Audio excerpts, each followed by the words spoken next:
They sold me for $30,000. My own mother signed the papers.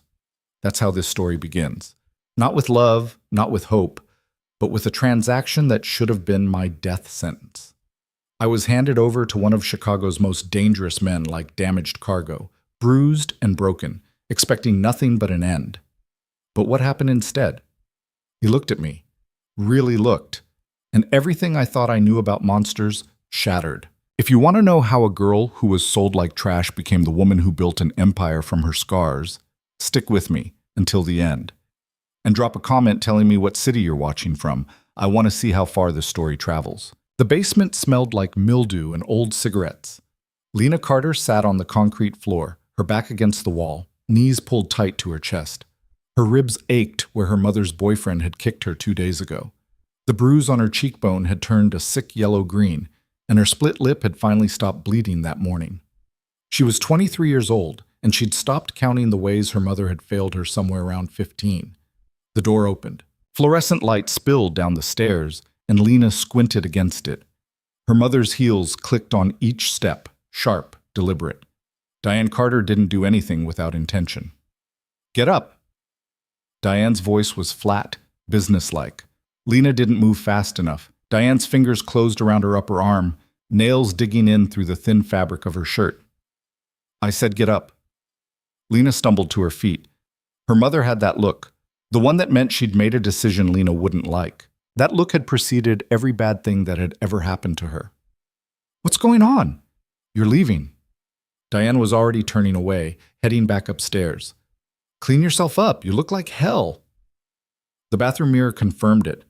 Lena ran water, scrubbed her face with shaking hands. Her reflection looked back. Dark circles under hazel eyes, hair that needed washing, the ghost of the girl she used to be before her mother's ambition had consumed everything. She'd tried to leave before, twice. The first time she'd made it 3 states away before Diane's private investigator found her. The second time, she hadn't even made it out of Illinois.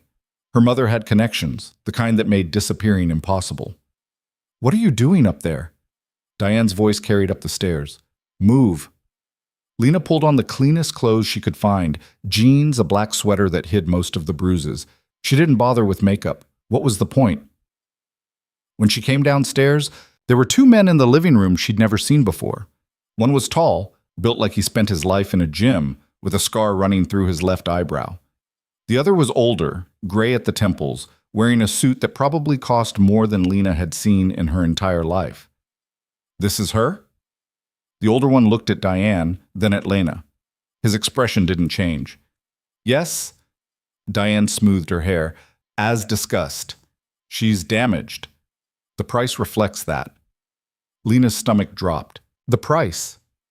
She looked between the men and her mother, trying to understand what was happening, but Diane wouldn't meet her eyes. "What is this?" Lena's voice came out smaller than she wanted. "Business."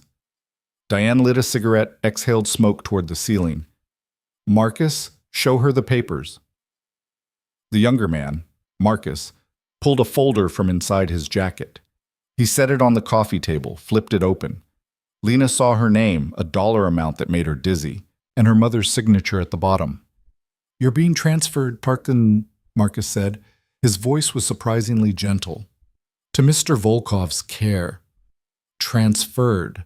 The word tasted wrong, like property. Essentially. Diane tapped ash into a crystal tray. "Don't be dramatic about it. You've been nothing but a liability for years. At least this way, you're worth something." Lena had known her mother was cold, had known it for years, felt it in every dismissal, every criticism, every time Diane had chosen her political career over her daughter. But this was different.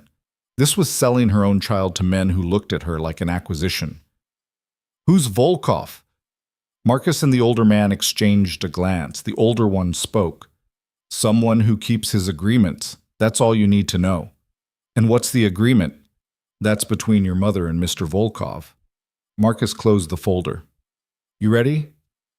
"I'm not going anywhere." Diane laughed, sharp and mirthless. "You don't have a choice, Lena. The deal's done. The money's transferred.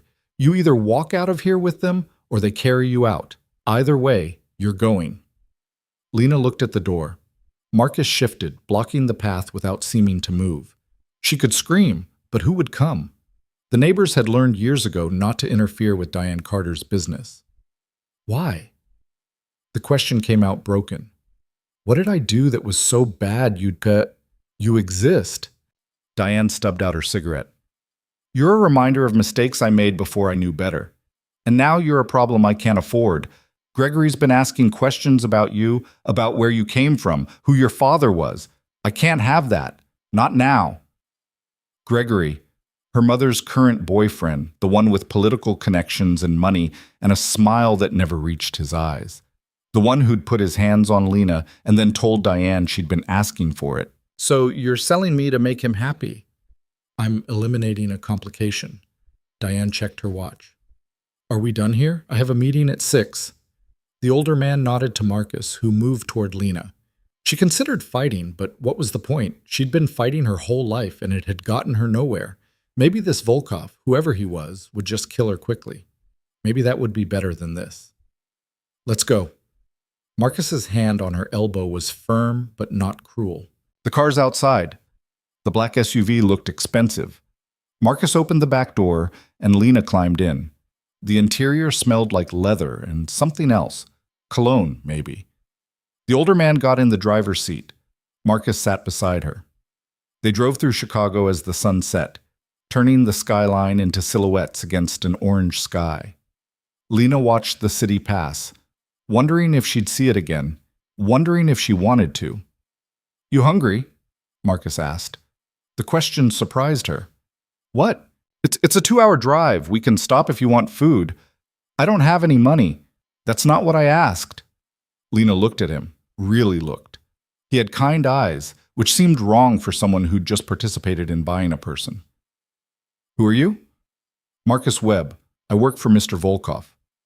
Doing what? Security, logistics. He shrugged. Whatever needs doing, including picking up the merchandise. His jaw tightened, but he didn't deny it. Including that. Is he going to kill me? Mr. Volkov doesn't discuss his intentions with me. But you have an opinion. Marcus was quiet for a long moment. I think if he wanted you dead, he wouldn't have paid your mother $30,000 for the privilege. Then what does he want? You'll have to ask him. They drove in silence after that. Lena watched the city give way to suburbs, then to darker roads she didn't recognize. Her ribs ached, her head ached, everything ached. Marcus pulled out his phone, typed something. A minute later it buzzed with a response. He frowned. Change of plans, he said to the driver. He wants to meet her tonight. Tonight? The driver, Lena still didn't know his name, glanced in the rearview mirror. It's almost 8. I know what time it is, Dmitri. He said tonight. They took an exit Lena didn't recognize, wound through streets that got progressively quieter, progressively darker. Eventually they turned onto a long driveway flanked by trees, ending at a house that looked more like something from a magazine than a place where people actually lived. Modern architecture, all clean lines and glass. Lights glowed from inside, warm against the dark. This is where he lives? Lena heard herself ask. One of the places. Marcus opened his door. Come on. Her legs felt weak when she stood. Marcus noticed, offered his arm. She didn't take it. She could walk on her own, even if she was walking toward whatever came next. The front door opened before they reached it. A woman stood there, older, maybe 50, with steel gray hair and sharp cheekbones. She looked at Lena the way someone might look at a stray dog. Marcus. Elena, is he ready? In his office. The woman, Elena, stepped aside to let them in. The interior was just as impressive as the exterior. High ceilings, minimal furniture, art on the walls that probably cost more than Lena's entire existence. This way. Marcus led her down a hall, stopped at a closed door. He knocked twice. Come. The voice from inside was deep, accented. Russian, maybe. Marcus opened the door, gestured for Lena to enter. The office was smaller than she expected, lined with bookshelves. A desk sat near the window, and behind it, Adrian Volkov was not what she expected. She'd pictured someone older, someone obviously dangerous. But the man who stood when she entered couldn't have been much past 40. Tall, dark hair going silver at the temples, wearing a white shirt with the sleeves rolled to his elbows. He had the kind of face that would have been handsome if it weren't so carefully controlled. "Miss Carter?" His eyes went to the bruise on her face, the way she held herself to protect her ribs. Something flickered in his expression, there and gone too fast to name. "Sit." There was a chair across from his desk. Lena sat, because standing hurt and she didn't know what else to do. Adrian remained standing. He looked at Marcus. "You saw her mother?" Briefly, the transaction went as planned. "Did she ask questions?" "A few." Marcus shifted. "She wanted to know if you were going to kill her. And you said?" "That you don't discuss your intentions with me." The corner of Adrian's mouth moved, not quite a smile. "Leave us." Marcus hesitated, then nodded and left, closing the door behind him. The silence that followed felt heavy. Adrian sat, leaned back in his chair, studied Lena like she was a puzzle he was trying to solve. "Your mother is a piece of work." Lena didn't respond. What was there to say? "Do you know why she sold you to me?" "She said I was a complication." "You are." Adrian pulled a folder from his desk drawer, different from the one Marcus had shown her, but with her name on it. "Your mother has been embezzling money from her campaign fund for 5 years. Small amounts, hard to trace, but it adds up. She's also been accepting bribes from contractors, developers, anyone willing to pay for her influence. And she's been using you as a scapegoat." Lena blinked. "What? The financial irregularities in her accounts? She's been attributing them to you, setting you up as the fall guy if anyone ever investigates." He slid the folder across the desk. "Look." She opened it with shaking hands. Inside were bank statements, transfer records, emails she'd never sent with her name on them. Her signature forged at the bottom of documents she'd never seen. "She's been planning this for years," Adrian said, "building a case that you're the criminal, not her. When the time comes, she'll throw you to the authorities and walk away clean. Why are you telling me this? Because I want you to understand what you're dealing with. Your mother isn't just cruel, she's calculating, and she's willing to destroy you to protect herself." Lena looked at the papers, at the evidence of her mother's betrayal laid out in black and white. She felt numb, distant, like this was happening to someone else. "What do you want from me?" Adrian leaned forward, elbows on his desk. "I want to know what she's afraid of." "I don't understand. Your mother doesn't make moves like this unless she's scared. Selling you to me, setting up this elaborate frame job, it's defensive. Something has her worried, and I want to know what." "I don't know." Lena closed the folder, pushed it back across the desk. "She doesn't talk to me about her business. She barely talks to me at all." "Think. Has she been acting differently, meeting with new people, paranoid about anything?" Lena thought back over the last few months. Diane had been tense, drinking more than usual. There'd been phone calls she'd taken in private, conversations that ended abruptly when Lena entered a room. "There was a man," she said slowly. "A few weeks ago. He came to the house, and they fought. I heard her tell him she'd already paid what she owed, that he needed to leave her alone." "Describe him." "Older, maybe 60. Silver hair, expensive suit. He had an accent, Eastern European, I think." Adrian's expression didn't change, but something in the air shifted. "Did you hear a name?" "No. But after he left, my mother made a phone call. I heard her say something about Chicago and clean slate and making the problem go away." "And then she sold you to me." "A week later, yeah." Adrian was quiet, thinking. Lena watched him, trying to understand what was happening. This didn't feel like what she'd expected. He hadn't threatened her, hadn't hurt her. He'd shown her evidence and asked questions. "Why did you buy me?" The question came out before she could stop it. "If you wanted information about my mother, there are easier ways." "Are there?" He met her eyes. "Your mother is careful. She covers her tracks. But she made a mistake when she started setting you up. She created a witness. Someone who's been in her house, seen her meetings, heard her conversations. Someone she thought was too beaten down to matter. I don't know anything useful. You know more than you think, and even if you didn't," he gestured at the bruise on her face. "She did that to you, or allowed it to happen, which is the same thing. That makes this personal." Lena didn't know what to do with that.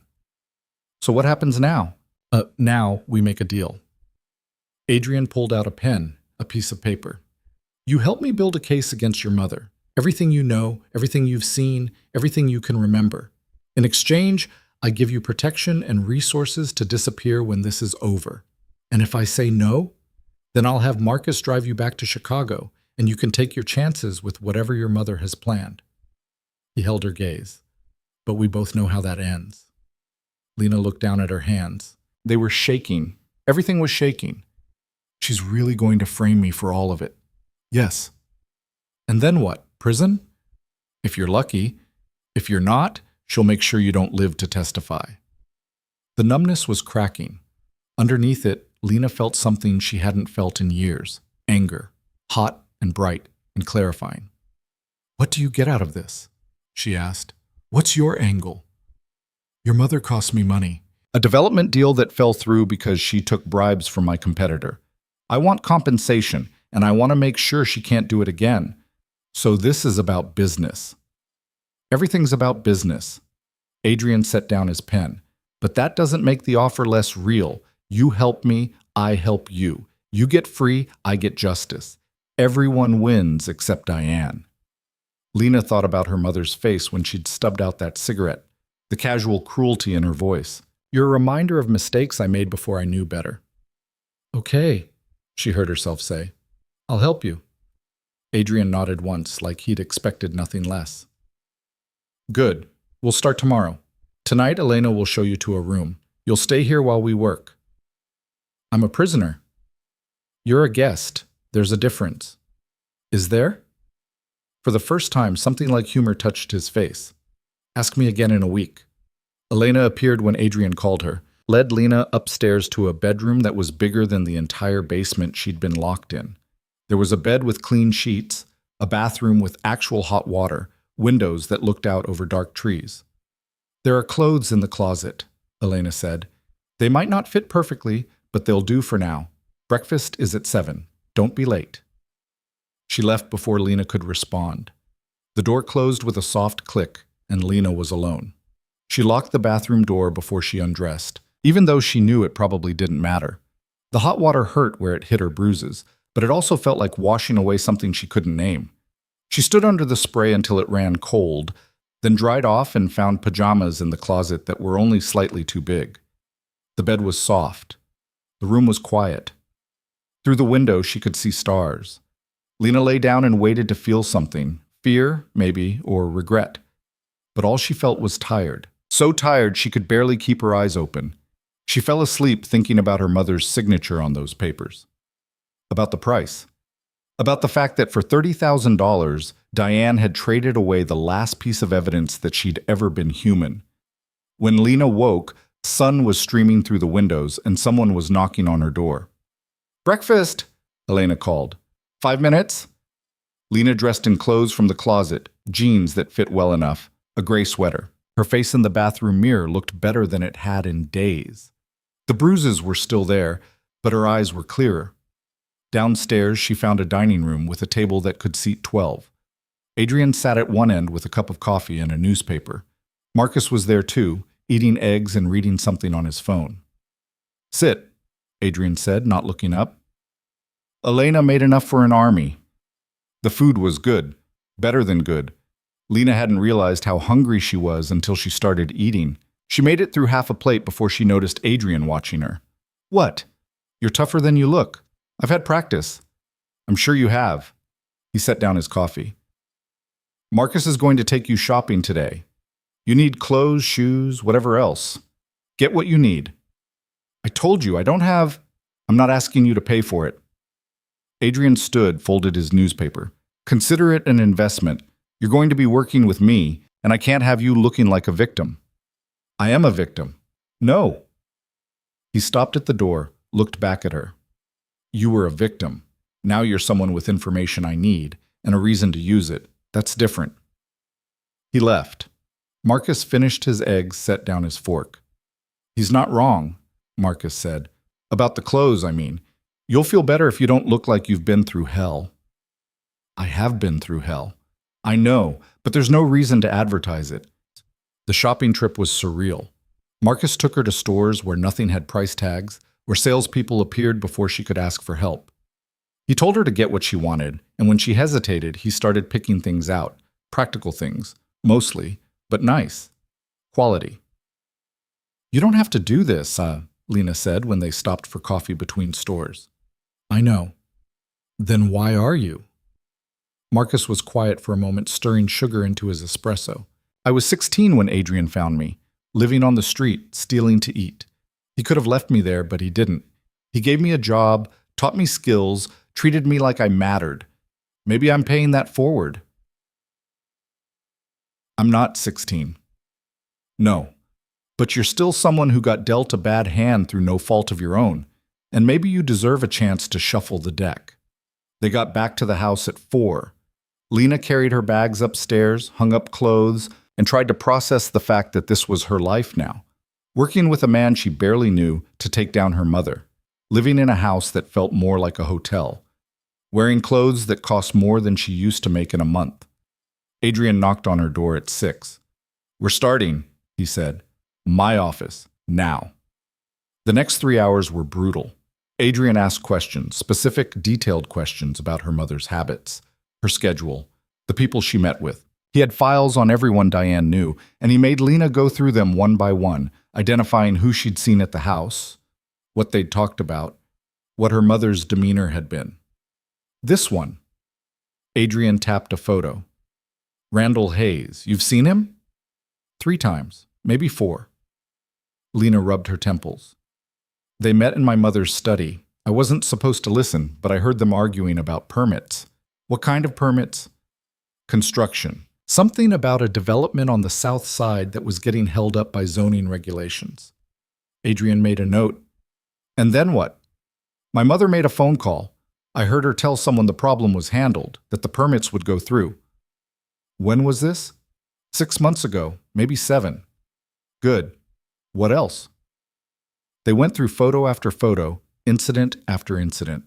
Lena's head throbbed. Her ribs ached from sitting still for so long. But Adrian didn't let up, didn't give her space to breathe. "Enough!" Elena appeared in the doorway with a tray. "She needs to eat." "We're not finished." "You're finished for tonight." Elena set the tray on the desk. Soup, bread, tea. "Eat, girl. You look like you're about to fall over." Adrian looked annoyed but didn't argue. He sat back in his chair while Lena ate, watching her with that same assessing expression he'd worn the night before. "You're doing well," he said finally. "Better than I expected." "What did you expect?" "Someone more broken." Lena took a sip of tea, let it warm her from the inside. "Maybe I'm good at faking it." "Maybe. Or maybe you're stronger than your mother gave you credit for." She didn't have an answer for that. She finished her soup in silence, then went back to answering questions until her voice went hoarse and Adrian finally called it a night. The next week followed the same pattern. Mornings with Elena, learning how to move differently, how to hold herself with confidence instead of fear. Afternoons with Marcus, sometimes shopping, sometimes just walking the property, building up strength she'd lost. Evenings with Adrian, going through everything she knew about her mother's crimes. Slowly, the bruises faded. The ache in her ribs lessened. Lena started sleeping through the night, started eating without feeling sick, started looking in the mirror and recognizing the person looking back. On the 8th day, Adrian called her to his office in the morning instead of the evening. "I need you to do something," he said. "Something difficult." "What?" "Call your mother." Lena's hands went cold. "Why?" "Because we need to know what she's planning next, and because she'll expect you to be broken by now, desperate to come home. Play into that. Make her think she's won. And say what?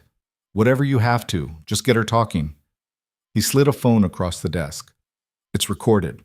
Everything she says, we'll have." Lena stared at the phone like it might bite her. "She won't believe me." "She'll believe what she wants to believe. And what she wants is for you to be helpless."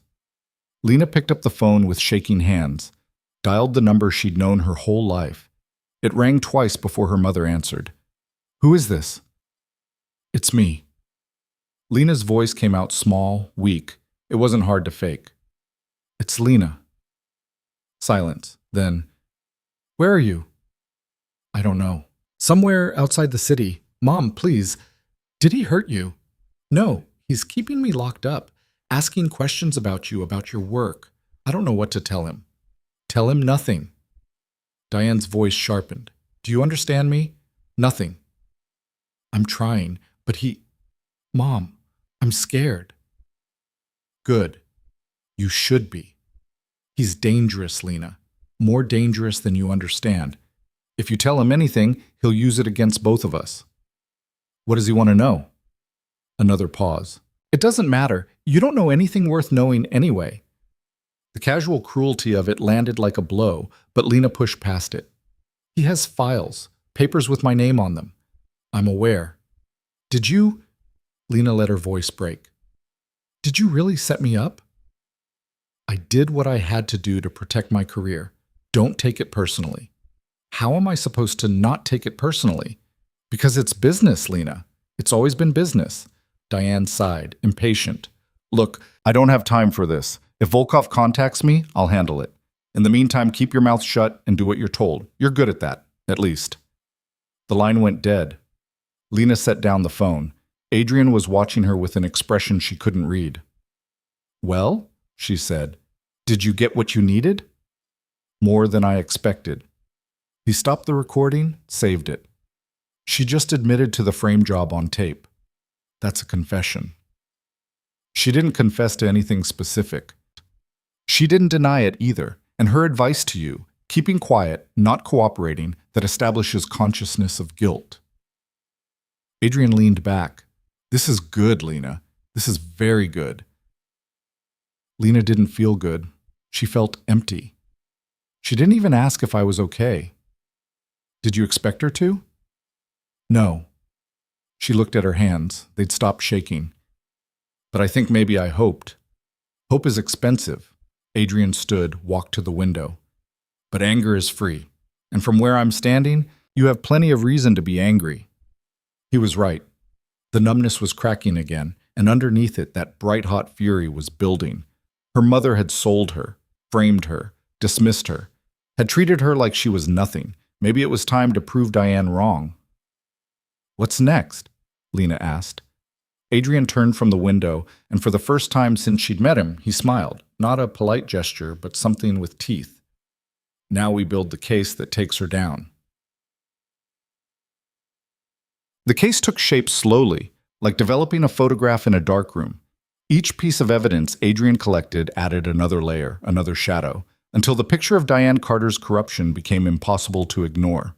Lena sat across from Adrian's desk 3 weeks after that phone call, watching him annotate a timeline that now stretched across an entire wall of his office. Red lines connected names to dates, dates to transactions, transactions back to her mother. "This one," Adrian tapped a marker against a notation from 2 years ago. "The Sullivan construction deal.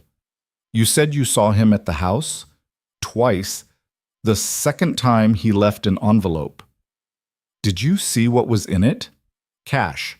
I saw it when my mother opened it in her study. She didn't know I was watching through the door." Adrian made another mark. "How much?" "I don't know exactly. A lot. Thick stack of hundreds. And the construction contract went through a week later." "I guess. I wasn't really paying attention to her work back then." "You were paying more attention than you think." Adrian set down the marker, turned to face her. "Your problem isn't that you don't remember. It's that you've spent so long trying not to see what was happening that you convinced yourself you didn't know anything." Lena didn't argue. He was probably right. It had been easier to pretend her mother was just cold, just ambitious, rather than admit she was watching someone break the law over and over. Marcus knocked and entered without waiting for a response. "We got something." The forensic accountant finished the deep dive on the campaign funds. Adrian straightened. "And?" 5 years of systematic embezzlement, just like you thought. Small amounts, different accounts, always under the reporting threshold. But it adds up to just over $400,000. Lena felt sick. $400,000. Give or take? Marcus handed Adrian a folder. "She was smart about it. Used your information for some of the accounts. her dead mother's social security number for others, created a whole web of fake donors and reimbursements. Can we prove it? Adrian flipped through the documents, his expression unreadable. With these records? Yeah. It'll take some explaining to a jury, but the pattern's clear once you see it. Good. What about the bribery? Harder to prove without someone willing to testify. We've got circumstantial evidence, timing of payments, contracts awarded right after meetings, stuff like that. But we need someone on the inside to make it stick. Adrian looked at Lena. Any of her associates strike you as weak links? She thought about the parade of people who'd come through her mother's house over the years. Most of them had the same look, hungry, calculating, willing to do whatever it took to get ahead. But there was one who'd always seemed different. Robert Chen, she said. He's been her campaign manager for 3 years. He used to look uncomfortable during some of the meetings. Uncomfortable how?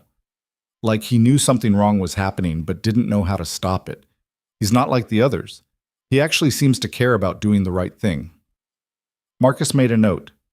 I can reach out, see if he's willing to talk. Do it quietly, Adrian said. If Diane gets wind that we're flipping her people, she'll close ranks. After Marcus left, Adrian poured himself a whiskey and offered Lena one. She shook her head. I don't drink. Smart. He took a sip, studying her over the rim of the glass. You're getting better at this. The recall, the analysis. You're seeing connections I didn't expect you to see. Because you thought I was stupid. Because I thought you were traumatized. There's a difference. He set down the glass. Trauma makes people retreat. You're doing the opposite. You're leaning in. Maybe I'm angry enough to push through it. Anger's a good motivator, but it burns hot and fast. You need something more sustainable. Like what? Purpose. A reason that outlasts the rage. Adrian moved to the window, looked out at the grounds where Lena had started running every morning. Revenge feels good in the moment, but it's hollow. Building something new, that lasts. Lena didn't know what to say to that. She was still figuring out what came after her mother fell, still figuring out if there was an after at all. I've been thinking, she said slowly, about what happens when this is over. And?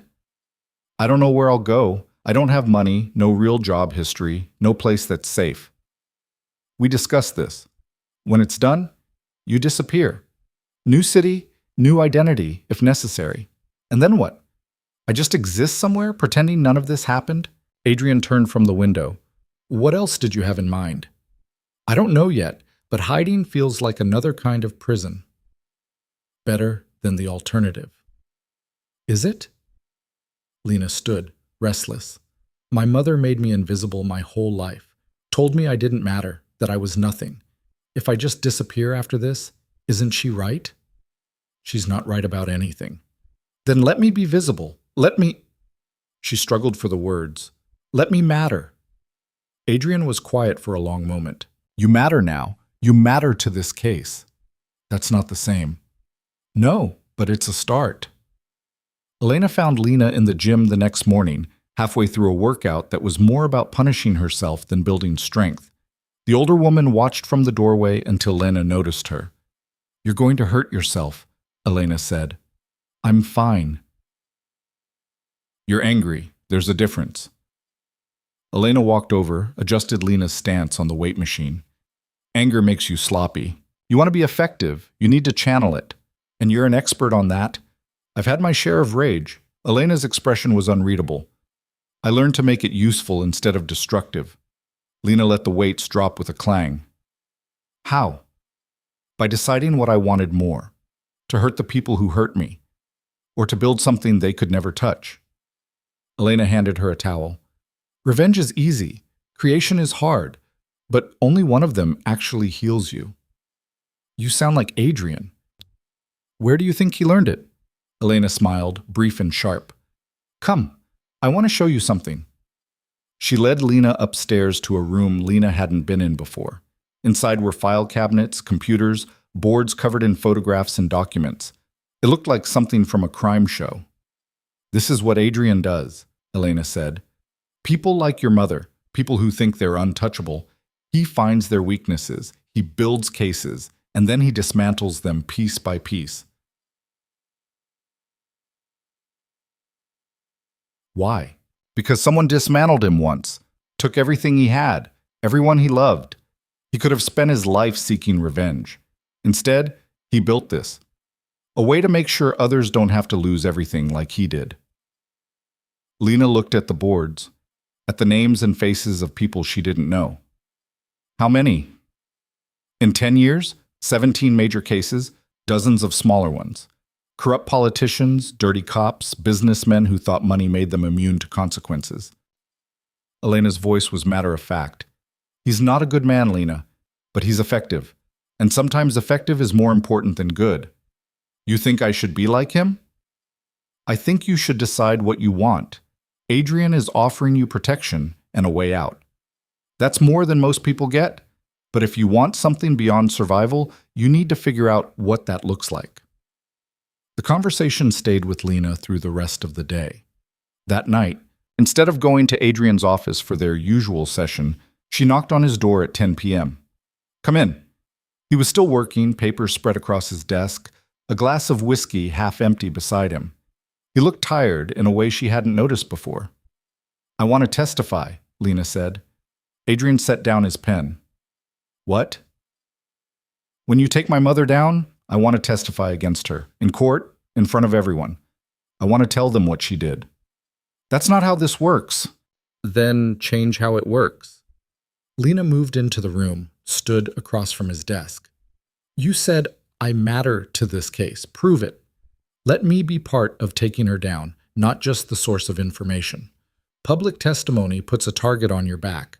I already have a target on my back. She framed me, remember? If this goes wrong, I'm the one going to prison, not you. If this goes right, you'll be safe, hidden, free. I don't want to hide.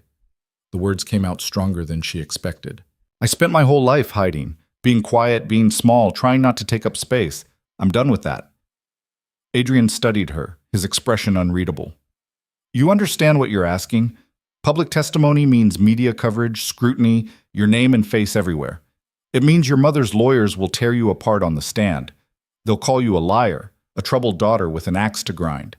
They'll dig up every mistake you've ever made. Let them. Well, they'll make you relive every bad thing she ever did to you, in detail, in public. Good. Let everyone see what she is. Adrian leaned back in his chair, and for a moment Lena thought he'd refuse. Then he nodded, slow and deliberate. All right, but we do this my way. That means preparation, training. You need to be ready for what's coming. I'm ready now. No, you're not. But you will be. The preparation started the next day. Adrian brought in a lawyer named Sarah Kim, a woman in her 40s with sharp eyes and sharper questions. She spent 3 hours grilling Lena about her mother, about the abuse, about everything she'd witnessed. Every time Lena hesitated or looked away, Sarah pushed harder. The defense will use every weakness, Sarah said. Every pause, every uncertainty. You need to be rock solid. I'm telling the truth. Truth doesn't matter if you can't sell it. On the stand, confidence is everything. Sarah flipped through her notes. Let's go again. Tell me about the first time your mother hit you. Lena's throat tightened. I was 7. I broke a vase. Louder. The jury needs to hear you. I was 7. I broke a vase playing in the living room. And what did she do? She slapped me across the face, hard enough that I fell down. Did she apologize? No. She told me I was clumsy and stupid and that I needed to learn to be more careful. How many times did she hit you after that? I don't know. Dozens. Maybe more. Sarah made a note. We need specifics. Dates, if you can remember them. Details that make it real. They worked like that for days. Sarah would ask questions, Lena would answer, and then they'd go over it again, refining, strengthening, making sure every word landed with impact. It was exhausting. It was also clarifying. Marcus taught her different lessons. How to read people, how to spot lies, how to stay calm under pressure. He'd sit across from her and rapid-fire questions, trying to throw her off balance, teaching her to hold steady. Your mother's lawyers are going to try to rattle you, he said. They'll ask about your relationship with Adrian, imply there's something inappropriate, suggest you're being coached or coerced. Let them. You need to have answers ready, clean, simple answers that don't give them ammunition. Mr. Volkov gave me protection when I needed it. That's the truth. And if they ask why he'd do that for a stranger? Lena met Marcus's eyes. Because he understands what it's like to be used by people who should protect you. Because he saw someone who needed help and decided to give it. Because not everyone in the world is like my mother. Marcus smiled. Good, that's good. Use that. Adrian's lessons were different still.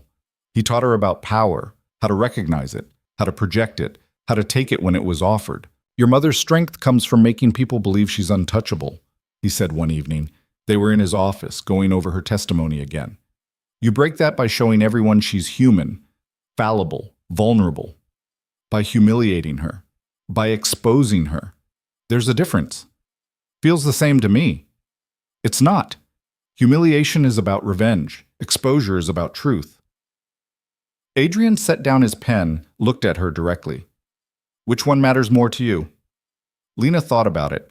About the years of casual cruelty, the deliberate isolation, the final betrayal of being sold like property. About her mother's voice on that phone call. It's always been business. Both, she admitted. I want the truth to come out, but I also want her to feel what she made me feel. Small, powerless, worthless. Fair enough. Just remember, the best revenge is succeeding where they said you'd fail. Everything else is just noise. 6 weeks after that first conversation about testifying, Marcus came back with news about Robert Chen. He'll talk, Marcus said, but he wants immunity, full protection from prosecution. Adrian considered it.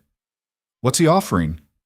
Details on 15 separate bribery payments, names, dates, amounts. He kept records, copies of everything Diane told him to destroy. Why? Insurance. He said he knew eventually this would blow up, and he didn't want to be the only one going down. Marcus pulled out his phone, showed them a photo of a ledger. This is just one page. He's got boxes of this stuff.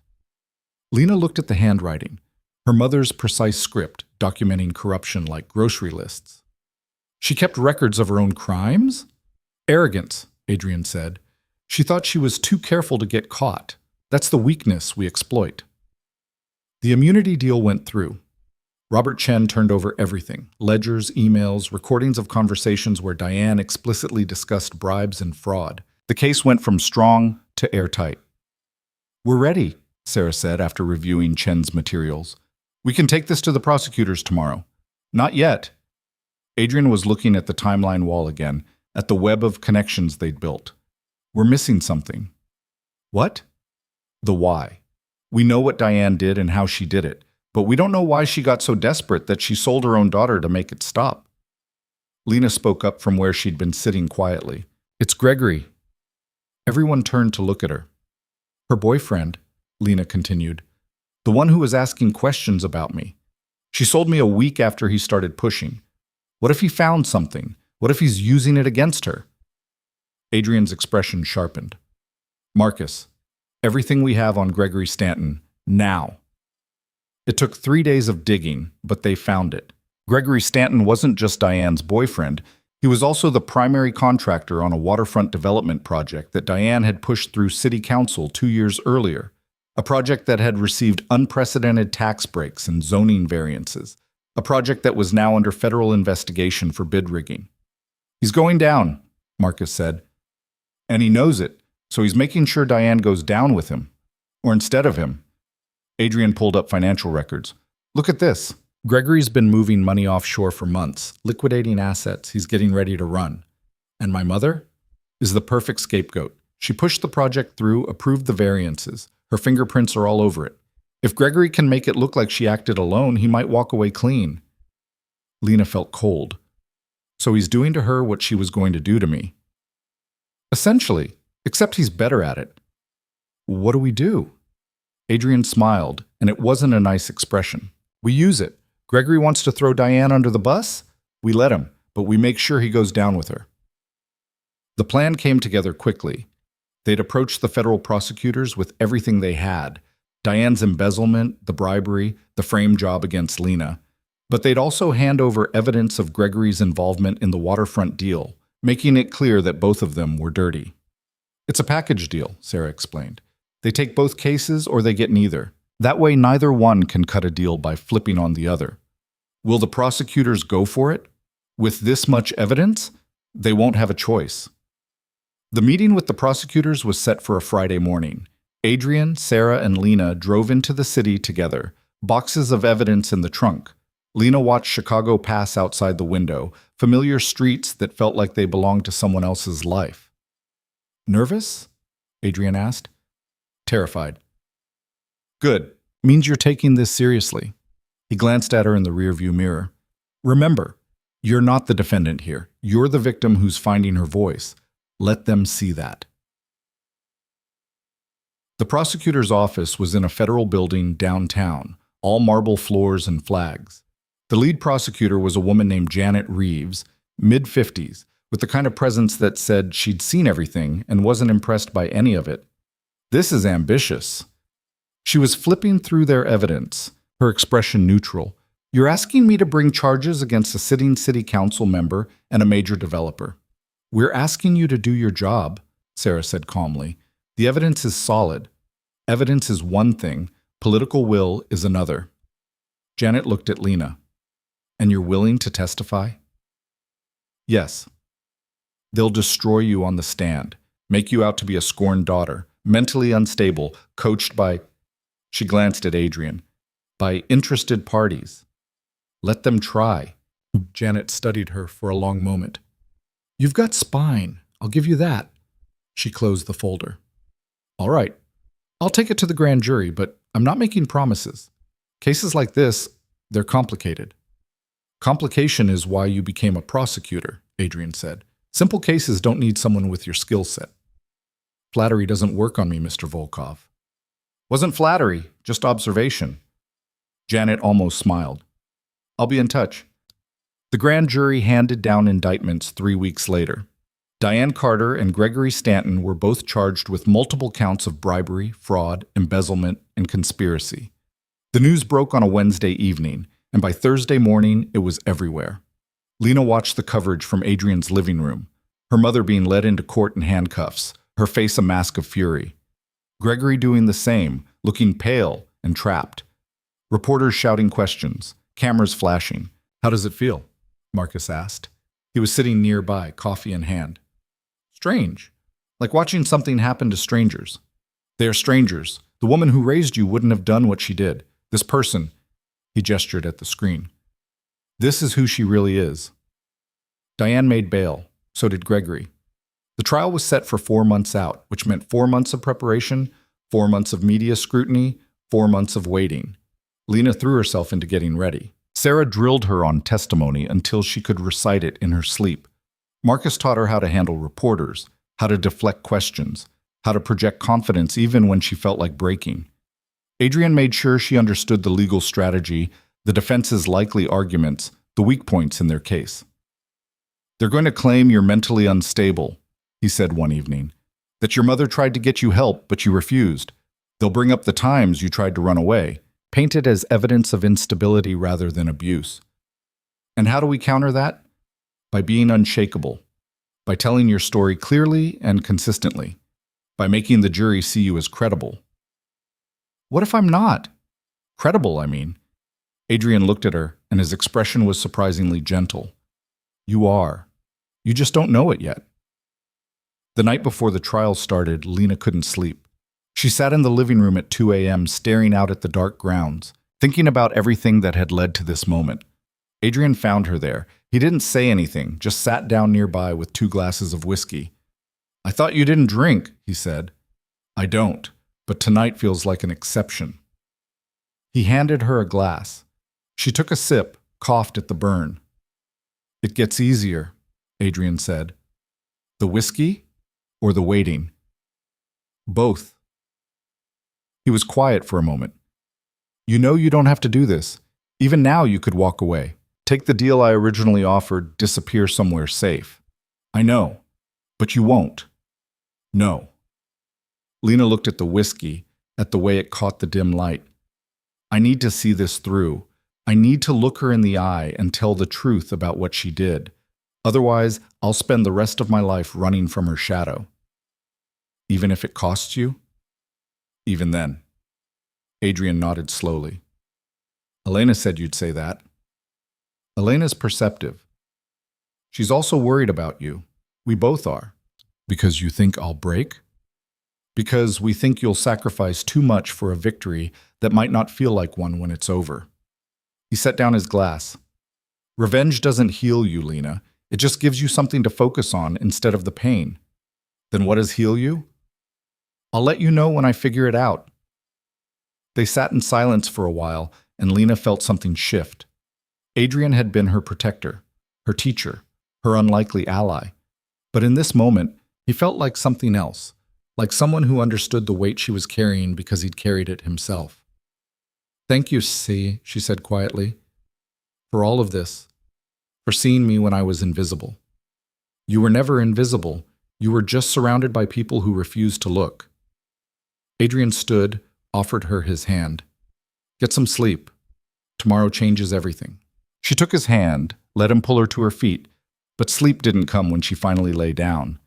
The ceiling became a screen where she replayed every moment that had brought her here, every choice that had narrowed into this single point. Tomorrow the world would hear what Diane Carter had done, and there would be no going back from that.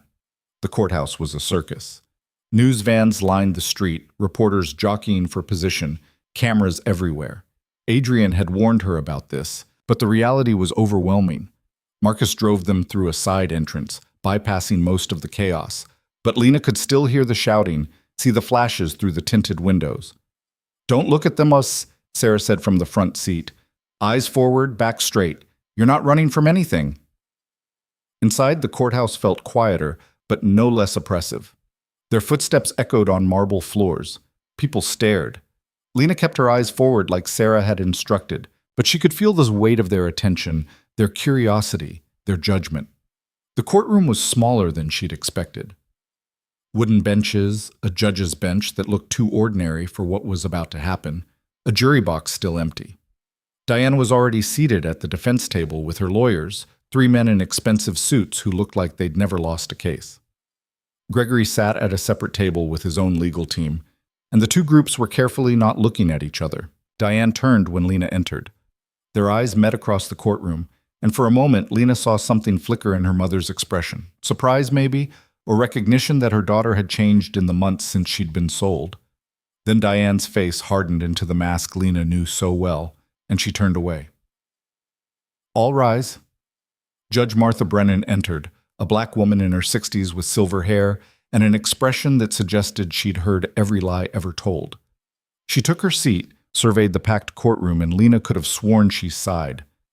We have a lot of ground to cover, Judge Brennan said. Let's begin.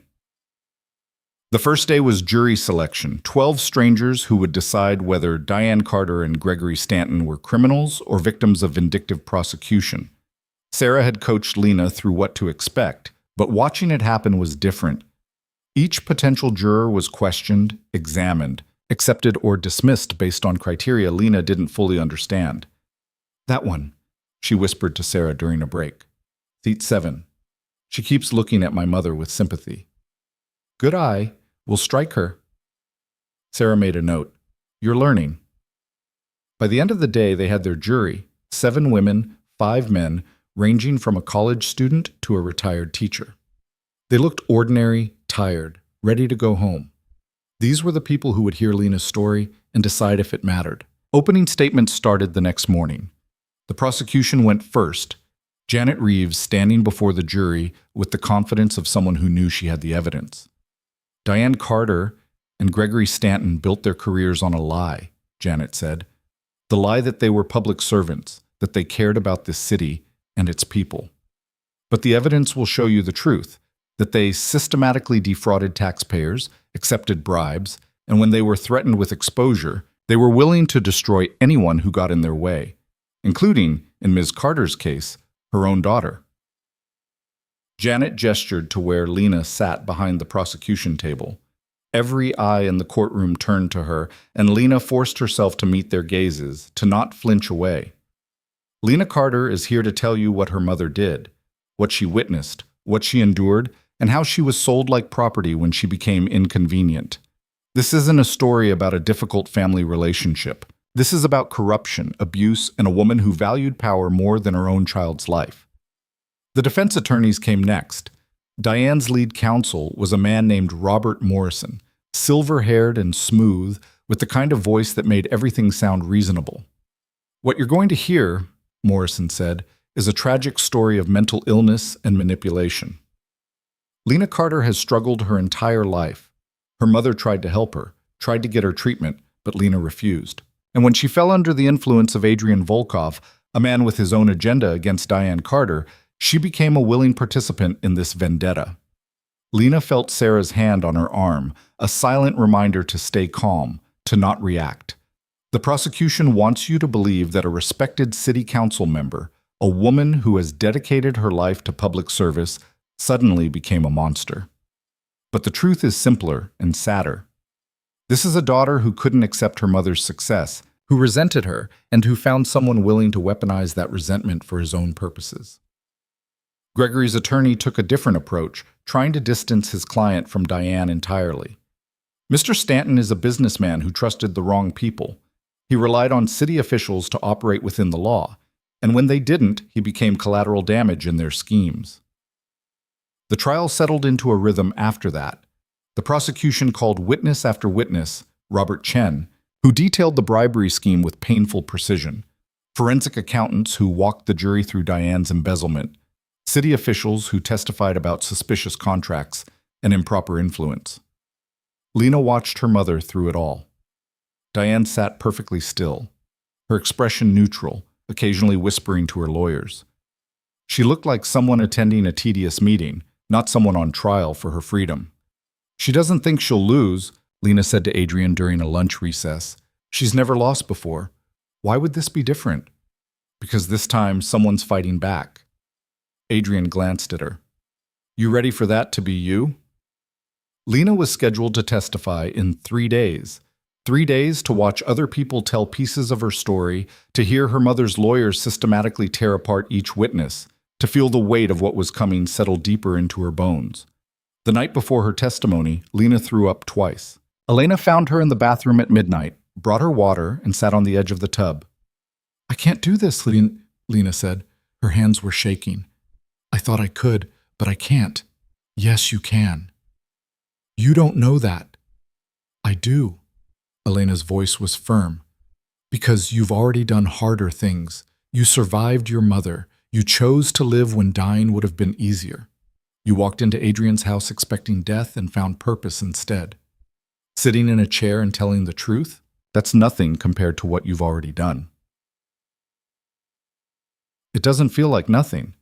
"No, it feels like everything, and that's what makes it terrifying." Elena handed her the water. "Drink, then sleep. Tomorrow you show them who you really are." The courtroom was packed when Janet called Lena to the stand. She walked to the witness box on legs that felt disconnected from her body, raised her right hand, swore to tell the truth. The bailiff asked her to state her name for the record. "Lena Marie Carter." Her voice came out steadier than she felt. Janet approached with a gentle expression that didn't quite hide the steel underneath.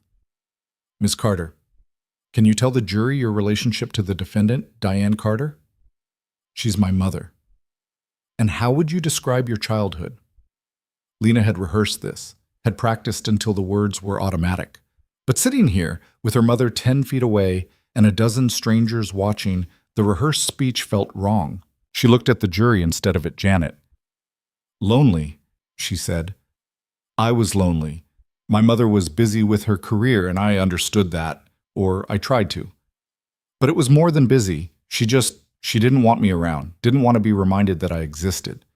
Can you give us an example? When I was 8, I won an award at school for a story I wrote. I was excited. I thought she'd be proud, but when I showed her, she barely looked at it. She said she had a meeting and that I needed to stop bothering her with trivial things. What happened to the award? I threw it away that night. I thought maybe if I stopped trying to make her proud, it would hurt less when she didn't care." Morrison objected, called it irrelevant. Judge Brennan overruled him, and Janet continued. "Ms. Carter, did your mother ever physically harm you?" "Yes." "Can you describe the first time you remember?" Lena took a breath. I was 7. I broke a vase playing in the living room. She slapped me hard enough that I fell. She told me I was clumsy and stupid and that I needed to learn to be more careful. Did she apologize? No, she never apologized. Not once. How many times did she hit you? I don't know exactly. Dozens, maybe more. It depended on her mood, on whether I'd done something wrong or if she was just angry about work. What about as you got older? She stopped hitting me herself, but her boyfriend, Gregory Stanton, didn't. The courtroom went silent. Gregory's face went red, and his lawyers immediately objected, but Judge Brennan told Janet to proceed. Can you explain what you mean? Gregory moved in about 2 years ago. Lena's voice caught. She forced herself to continue. He put his hands on me, and when I told my mother, she said I must have done something to provoke him. Did the abuse continue? Until she sold me, yes. Janet let that hang in the air before moving on. Let's talk about what happened last fall. Can you describe the events leading to your transfer to Mr. Volkov's custody? Lena walked through it. The basement, the men, the papers, her mother's casual dismissal. She saw jurors flinch, saw one woman wipe her eyes. Her mother's expression never changed. Did you go willingly? No, but I didn't have a choice. What did you expect would happen? I thought he'd kill me. I was okay with that. Death seemed easier than living in my mother's house. But Mr. Volkov didn't kill you. No, he gave me protection, and he told me the truth about what my mother had been doing. Janet introduced the documents, walked Lena through the embezzlement scheme, the frame job, the plan to make Lena the scapegoat. With each piece of evidence, Lena felt herself getting stronger. This was why she was here. This was the point. Miss Carter, why did you decide to testify today? Lena looked at her mother then, really looked. Diane stared back, and for the first time, Lena saw something other than indifference in her eyes. She saw fear. Because silence protects people like my mother. Because I spent my whole life being quiet, being invisible, letting her erase me. And I'm done with that. Lena turned back to the jury. I'm here because what she did was wrong, not just to me, but to everyone she was supposed to serve. And someone needed to say it out loud. Thank you, Ms. Carter. No further questions. Morrison stood for cross-examination, and Lena braced herself. Sarah had warned her this would be ugly. Ms. Carter, you've painted quite a picture of your mother, but let's talk about some facts, shall we? Morrison's tone was pleasant, conversational. You've attempted to run away from home multiple times, correct? Yes. And each time your mother brought you back. She had people find me and drag me back, yes. Because she was concerned about you. Because I was an asset she didn't want to lose control of. Or because you were a troubled young woman who needed help. Morrison pulled out a file. You were hospitalized 3 times as a teenager for what your mother described as mental health crises. Is that accurate? Lena's stomach dropped. She'd forgotten about those hospitalizations, had blocked them out. Yes, but yes or no, Ms. Carter? Yes. And during these hospitalizations, you were diagnosed with depression and anxiety. After being abused for years, yes, I had depression and anxiety. Or you've struggled with mental illness your entire life, which made your relationship with your mother difficult. Morrison moved closer. Isn't it possible that your perceptions of your childhood are colored by that mental illness? No. No? You're certain that your memories are completely accurate, despite documented mental health issues? Sarah objected. Judge Brennan sustained it, but the damage was done. Morrison had planted the seed. Maybe Lena couldn't be trusted. He kept going, picking at every weak point, every moment of uncertainty. He asked about her relationship with Adrian, implied she was being manipulated, suggested she'd fabricated evidence to please him. He brought up the money Adrian had spent on her, the clothes, the lawyer, painting her as someone bought and paid for just like she claimed her mother had sold her. Isn't it true, Ms. Carter, that you're here seeking revenge because your mother didn't give you the attention you wanted? I'm here because my mother committed crimes and tried to frame me for them. Or you're here because Mr. Volkov convinced you this was a way to hurt the mother you resent. I resent my mother because she sold me for $30,000. Not because of anything Adrian did. $30,000 that Mr. Volkov paid. Doesn't that make you his property by your own logic? Lena felt heat rise in her face. That's not, he didn't what? Didn't buy you? But he did, according to the transaction you've described. So either you were sold like property, which makes you his, or this entire story is exaggerated emotional manipulation. Objection! Sarah was on her feet, badgering the witness. Sustained. Mr. Morrison, rephrase or move on. Morrison smiled.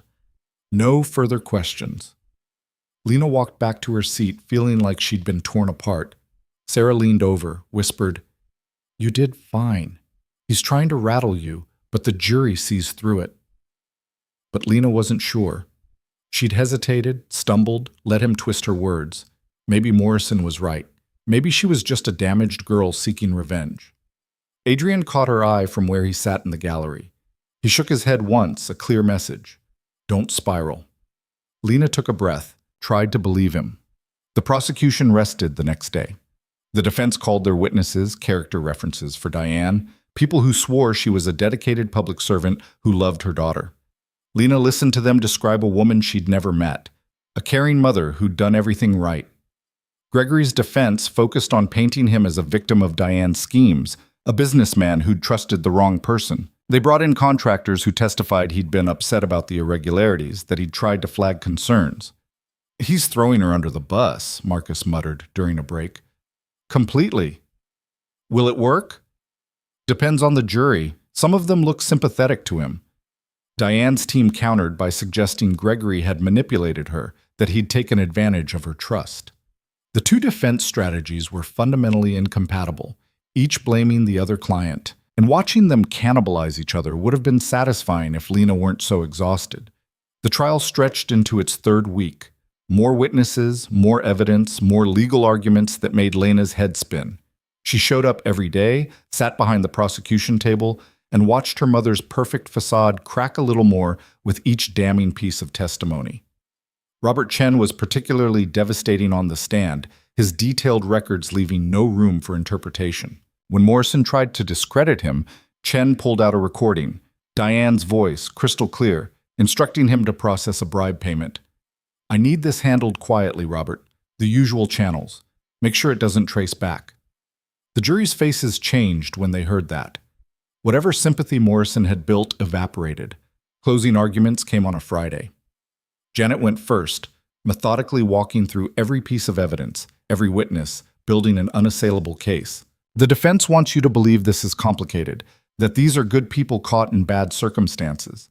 But it's not complicated. Diane Carter stole from taxpayers. She accepted bribes. She framed her own daughter to protect herself. And when that wasn't enough, she sold that daughter to a stranger, expecting her to disappear or die. Janet's voice was hard. That's not a mother. That's not a public servant. That's a criminal who thought she was above the law. Morrison's closing was passionate, painting Lena as unstable and vindictive, Adrian as a puppeteer with his own agenda. Don't let them turn a family tragedy into a criminal conviction, he pleaded. Diane Carter made mistakes as a mother. She admits that. But being a flawed parent isn't the same as being a corrupt politician. Gregory's attorney tried a similar tack, arguing his client had been deceived and deserved mercy. This is a man who built a business on trust and had that trust betrayed. Don't punish him for someone else's crimes. The jury got the case Monday morning. Lena paced Adrian's living room while they deliberated, unable to sit still, unable to think about anything else. How long does it usually take? She asked. Depends. Could be hours, could be days.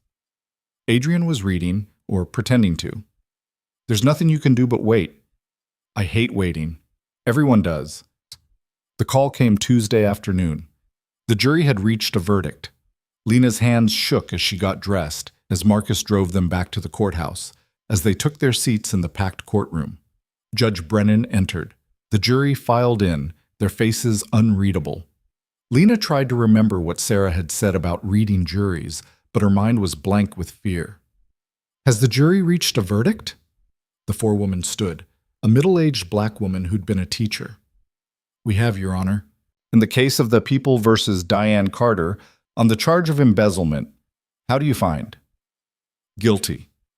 The word landed like a physical blow. Diane's face went white. Her lawyers immediately started whispering to her, but she didn't seem to hear them. On the charge of accepting bribes? Guilty. On the charge of conspiracy to commit fraud? Guilty. Guilty. Guilty. Guilty. Every charge, every count? The jury had believed them, had believed Lena. Gregory's verdicts came next. Guilty on most counts, though the jury had shown some mercy on the ones where the defense had successfully established doubt. But it was enough. He was going to prison too.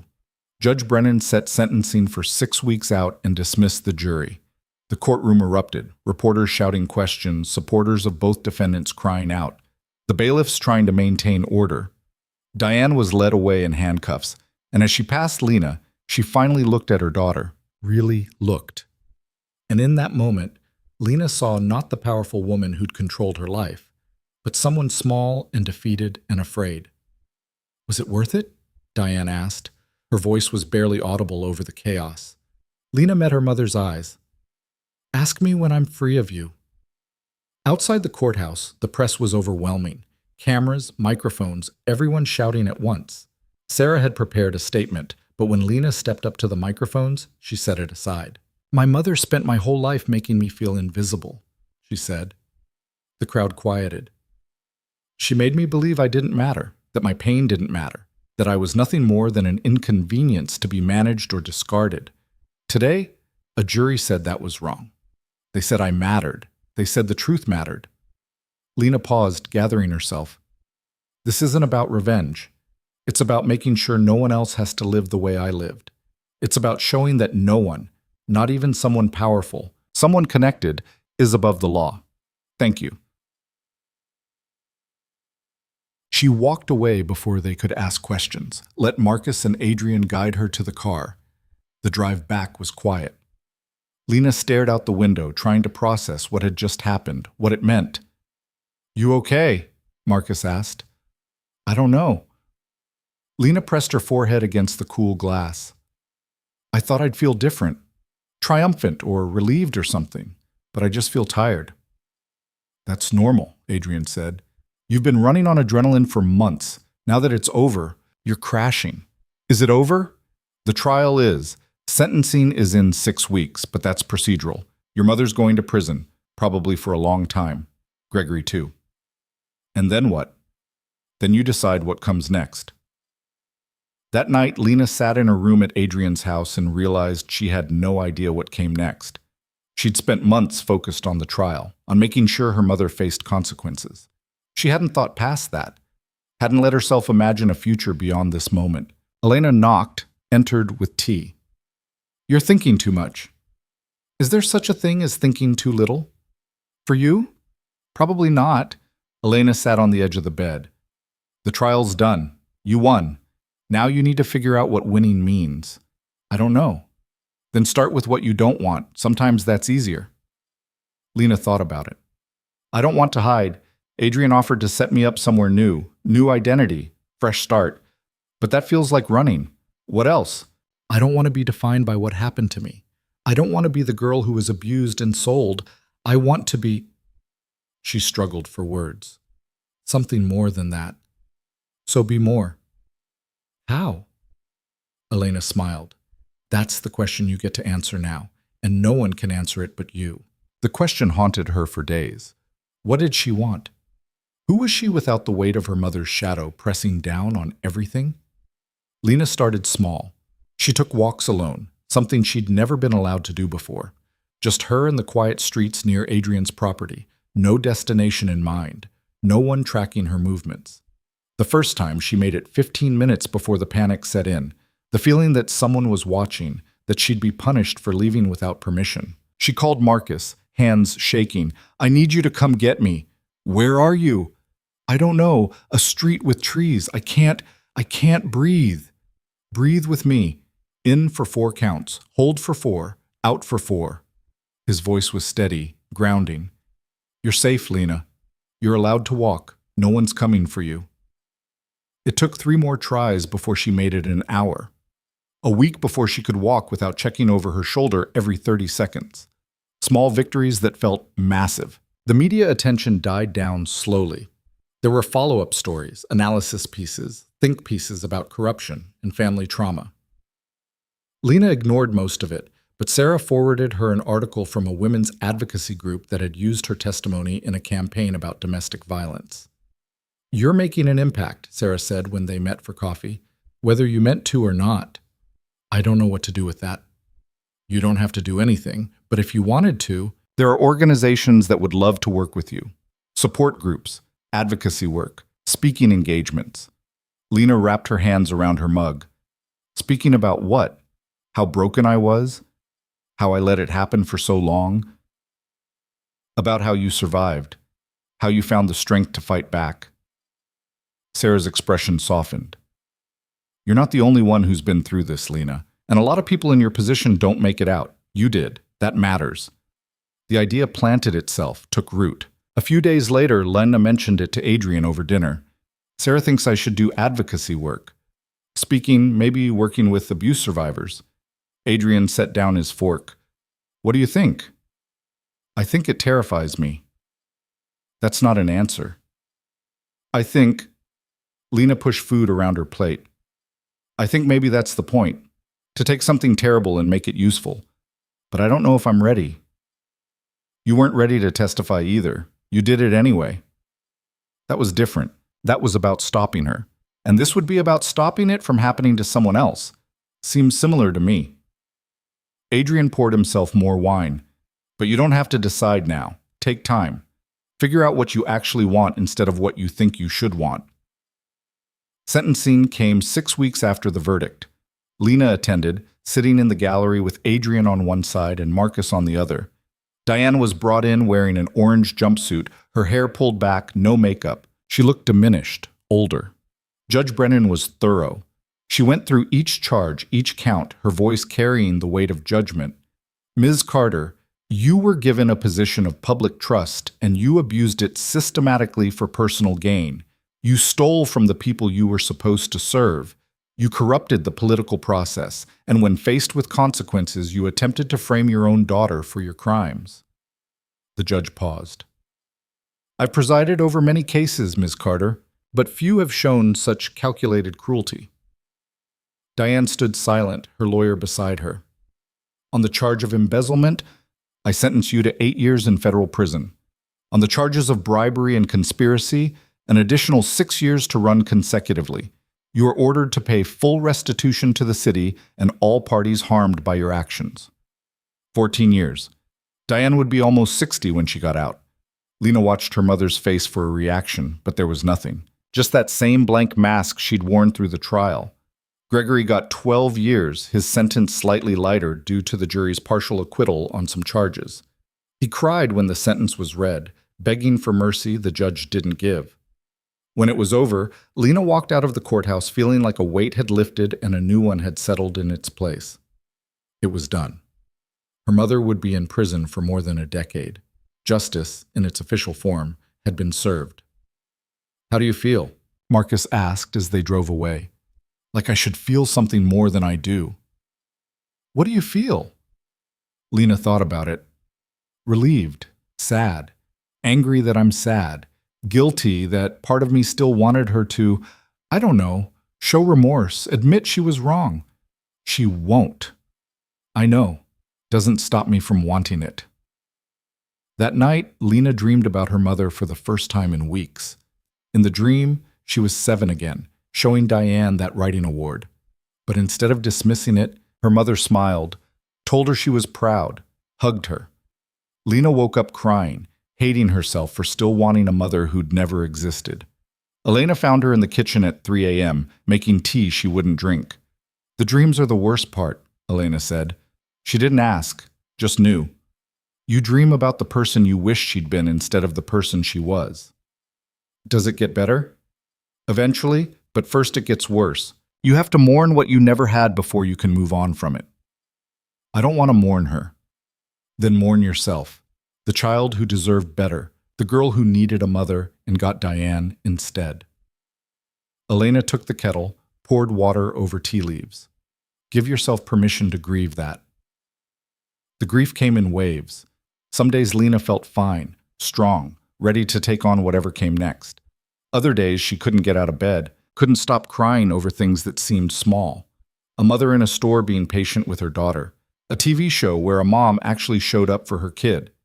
It felt irrational. Her mother was in prison. She'd won. Why did it still hurt? Trauma doesn't follow logic, Bashar, the therapist Adrian found explained. Dr. Nina Patel was in her 40s, warm but direct. You spent 23 years in survival mode. Your brain got wired for that. Now you're safe, and it doesn't know what to do. It's going to take time to rewire.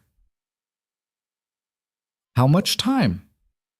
As much as it takes. There's no deadline for healing. Lena started seeing Dr. Patel twice a week. The sessions were hard, excavating memories she'd buried, examining patterns she'd developed to cope, learning to recognize when her reactions were about the present or the past. But slowly, things shifted. The panic attacks became less frequent, the nightmares less vivid. She started sleeping through the night. 3 months after sentencing, Adrian called her to his office. She found him at his desk with documents spread out, the same focused intensity he'd had when building the case against Diane.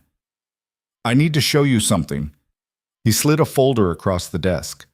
Inside were financial documents, accounts in Lena's name that she'd never opened, money she'd never seen.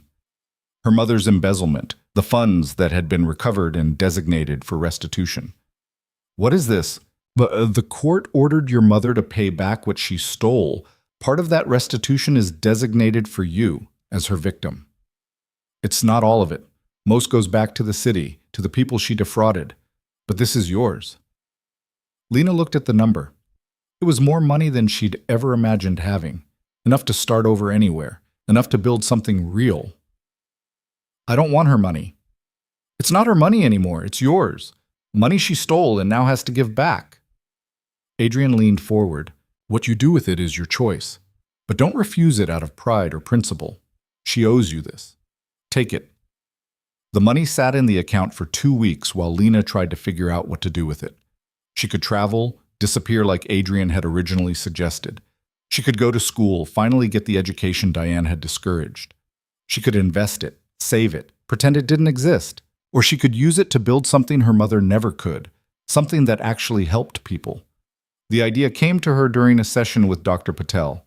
They were talking about what came next, about Lena's fear of purpose. I keep thinking about all the women like me, Lena said. The ones still trapped, still being sold or used or thrown away.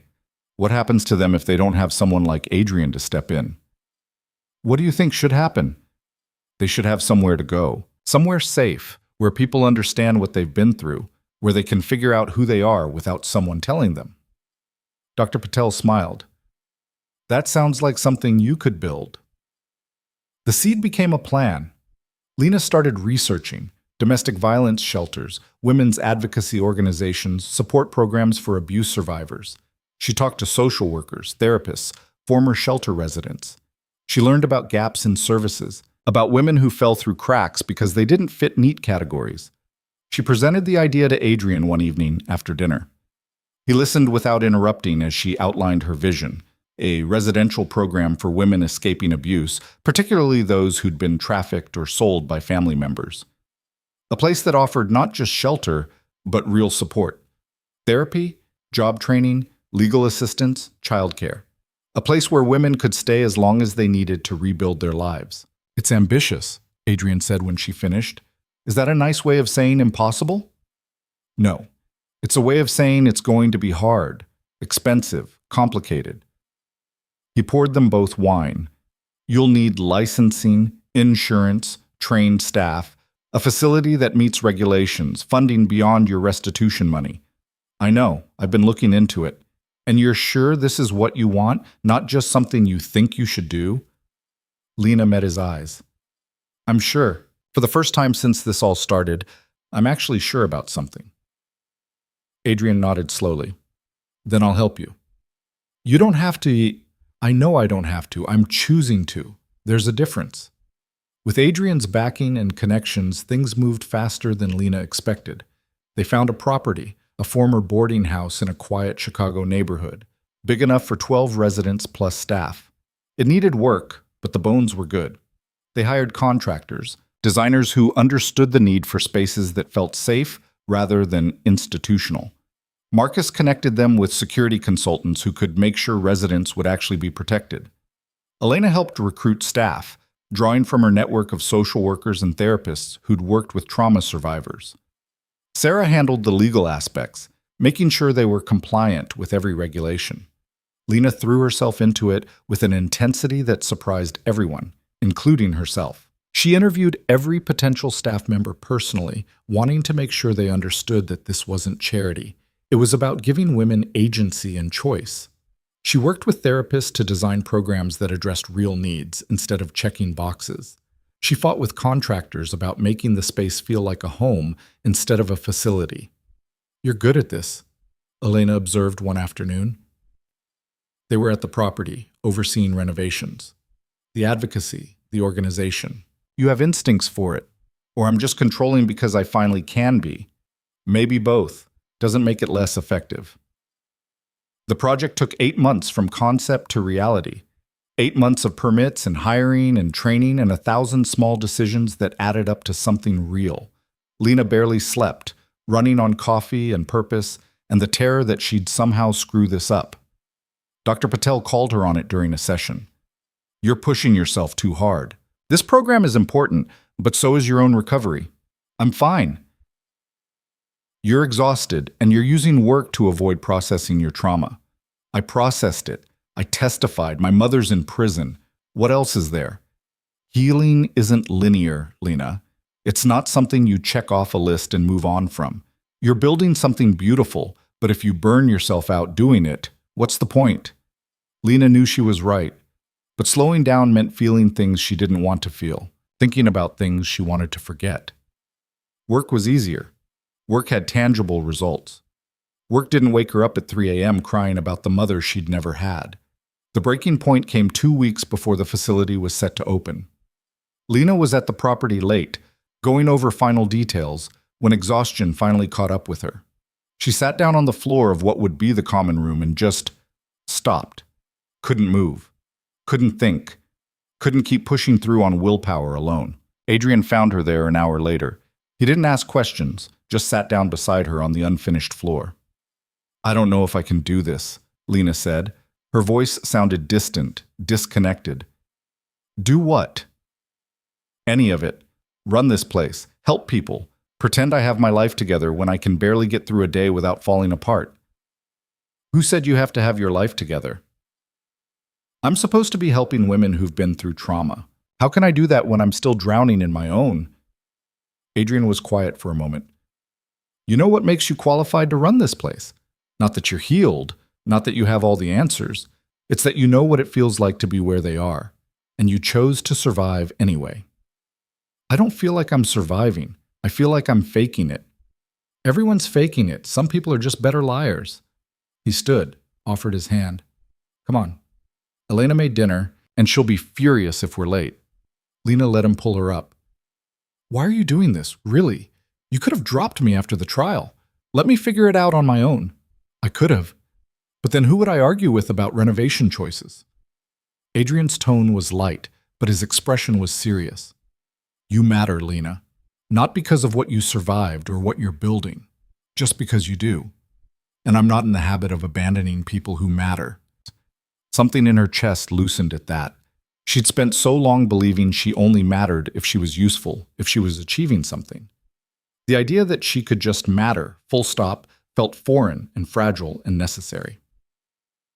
They opened Phoenix House on a cold October morning. The name had been Lena's choice, something about rising from ashes, about transformation. She'd worried it was too obvious, too on the nose, but Elena had loved it.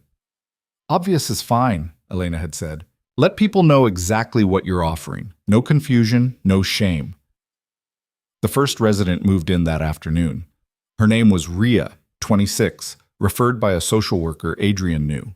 She'd been sold by her uncle 3 years earlier, had been bounced between shelters and temporary housing ever since. She stood in the doorway with a garbage bag of belongings and eyes that recognized Lena's story before words were exchanged. "You really went through it too?" Ria asked. The intake coordinator had told her Lena's background, but hearing and believing were different things. "I did." And what, you're fine now? No, I'm not fine. I'm working on it. Some days are better than others. Lena stepped aside to let Rhea enter. But I'm safe, and you are too. Here. That's what matters. Rhea's eyes filled with tears. I haven't been safe in 3 years. You are now. They gave Rhea a room on the second floor, showed her the common areas, introduced her to the staff. She barely spoke, just nodded, taking it all in. That night, Lena found her in the kitchen at midnight, couldn't sleep either. It's too quiet, Rhea said. I keep waiting for something bad to happen. I know, it gets easier. Not fast, but it does. How long did it take you?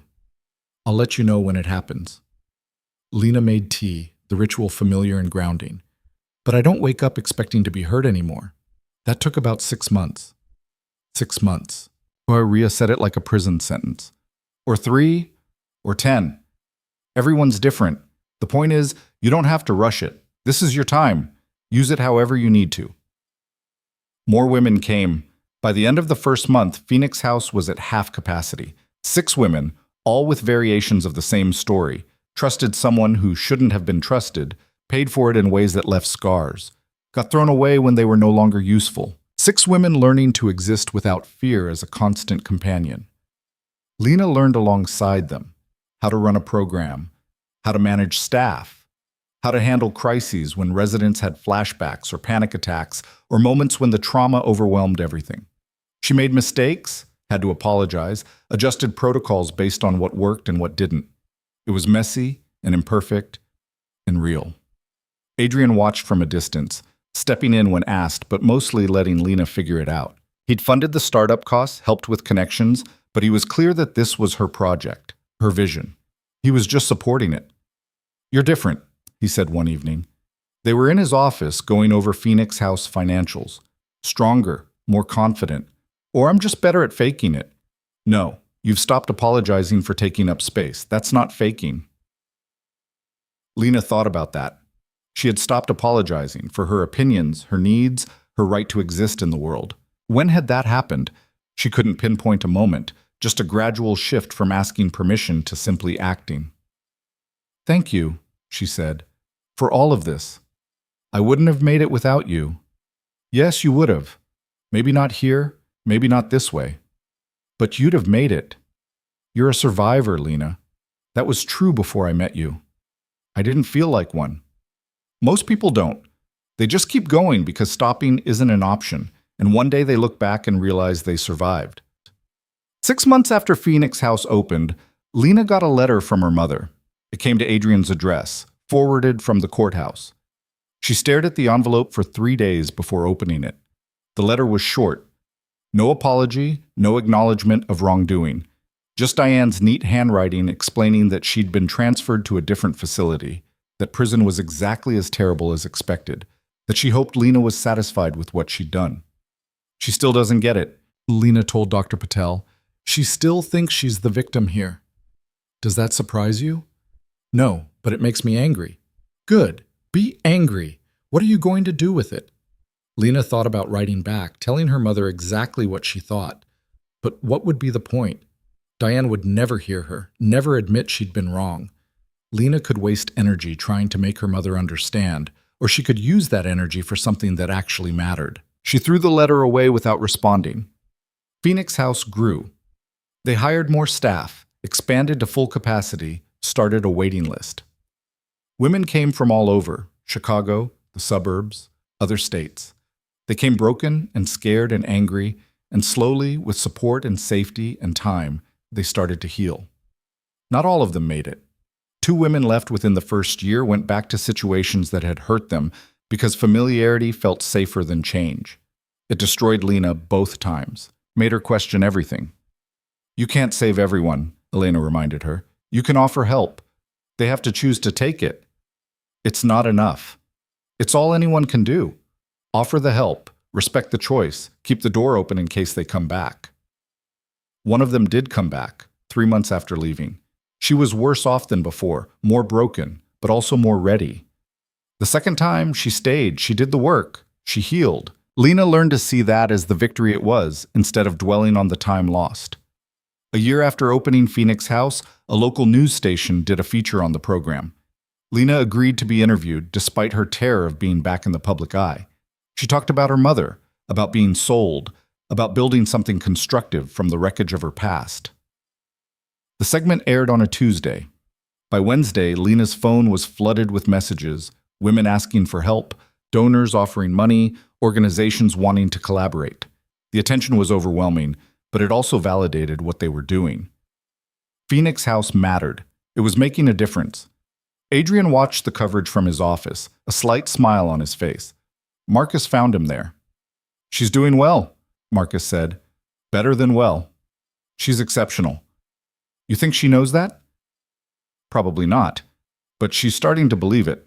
That's enough." Tears streaming down her face. "I keep thinking it's my fault," Carmen said. "That I should have fought harder, should have told someone sooner. That I'm weak for letting it happen." Lena recognized that shame, that self-blame. She'd carried it herself for so long. "It's not your fault," Lena said firmly. "You were a child. You were betrayed by someone who was supposed to protect you. That's on him, not you. And surviving doesn't make you weak. It makes you strong enough to endure what should never have happened." Carmen looked up, meeting Lena's eyes. "Does it get better? Really?" Lena thought about where she'd been a year ago. Broken, lost, barely functioning, and where she was now, running a program, helping others, building something meaningful from the pieces of her shattered past. "Yes," she said. "It gets better. Not perfect. Not easy. But better. You learn to carry it differently, and you find out you are stronger than you ever thought possible."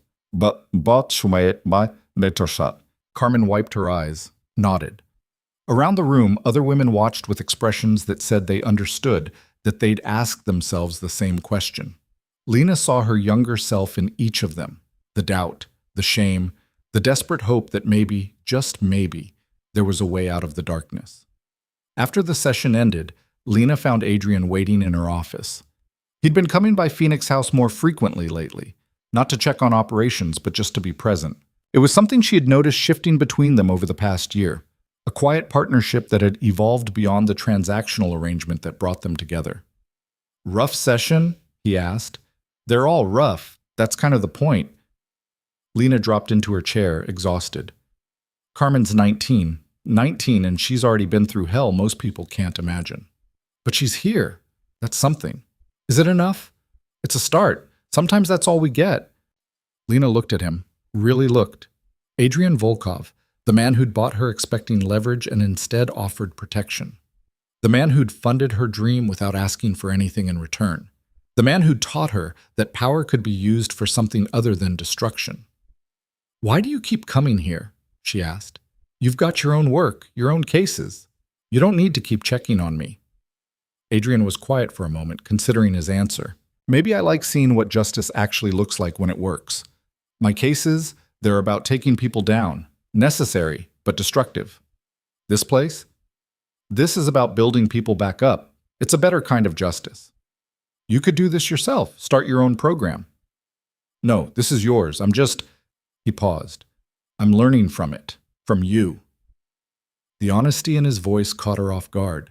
They'd worked together for over a year, built something meaningful, but he rarely spoke about himself, about what he needed or wanted or felt. Learning what? That maybe revenge isn't the only response to being broken, that maybe creation matters more than destruction. Adrian stood, moved to the window that overlooked the Phoenix House garden. Some of the residents were out there planting vegetables for spring. "I've spent 10 years dismantling people who remind me of the ones who destroyed my life. It felt necessary. It felt like justice. But watching you build this, watching these women heal, it makes me wonder if I've been fighting the wrong war." Lena joined him at the window. "Your work matters too. People like my mother need to be stopped." "They do. But there's a difference between stopping them and making it your entire existence." He glanced at her. "You could have spent your life trying to destroy everyone who hurt you. Instead, you're making sure others don't have to hurt the same way. That takes more courage than what I do." I don't feel courageous. I feel like I'm barely keeping it together most days. That's what courage is. Keeping going when everything in you wants to quit. They stood in comfortable silence, watching the women in the garden.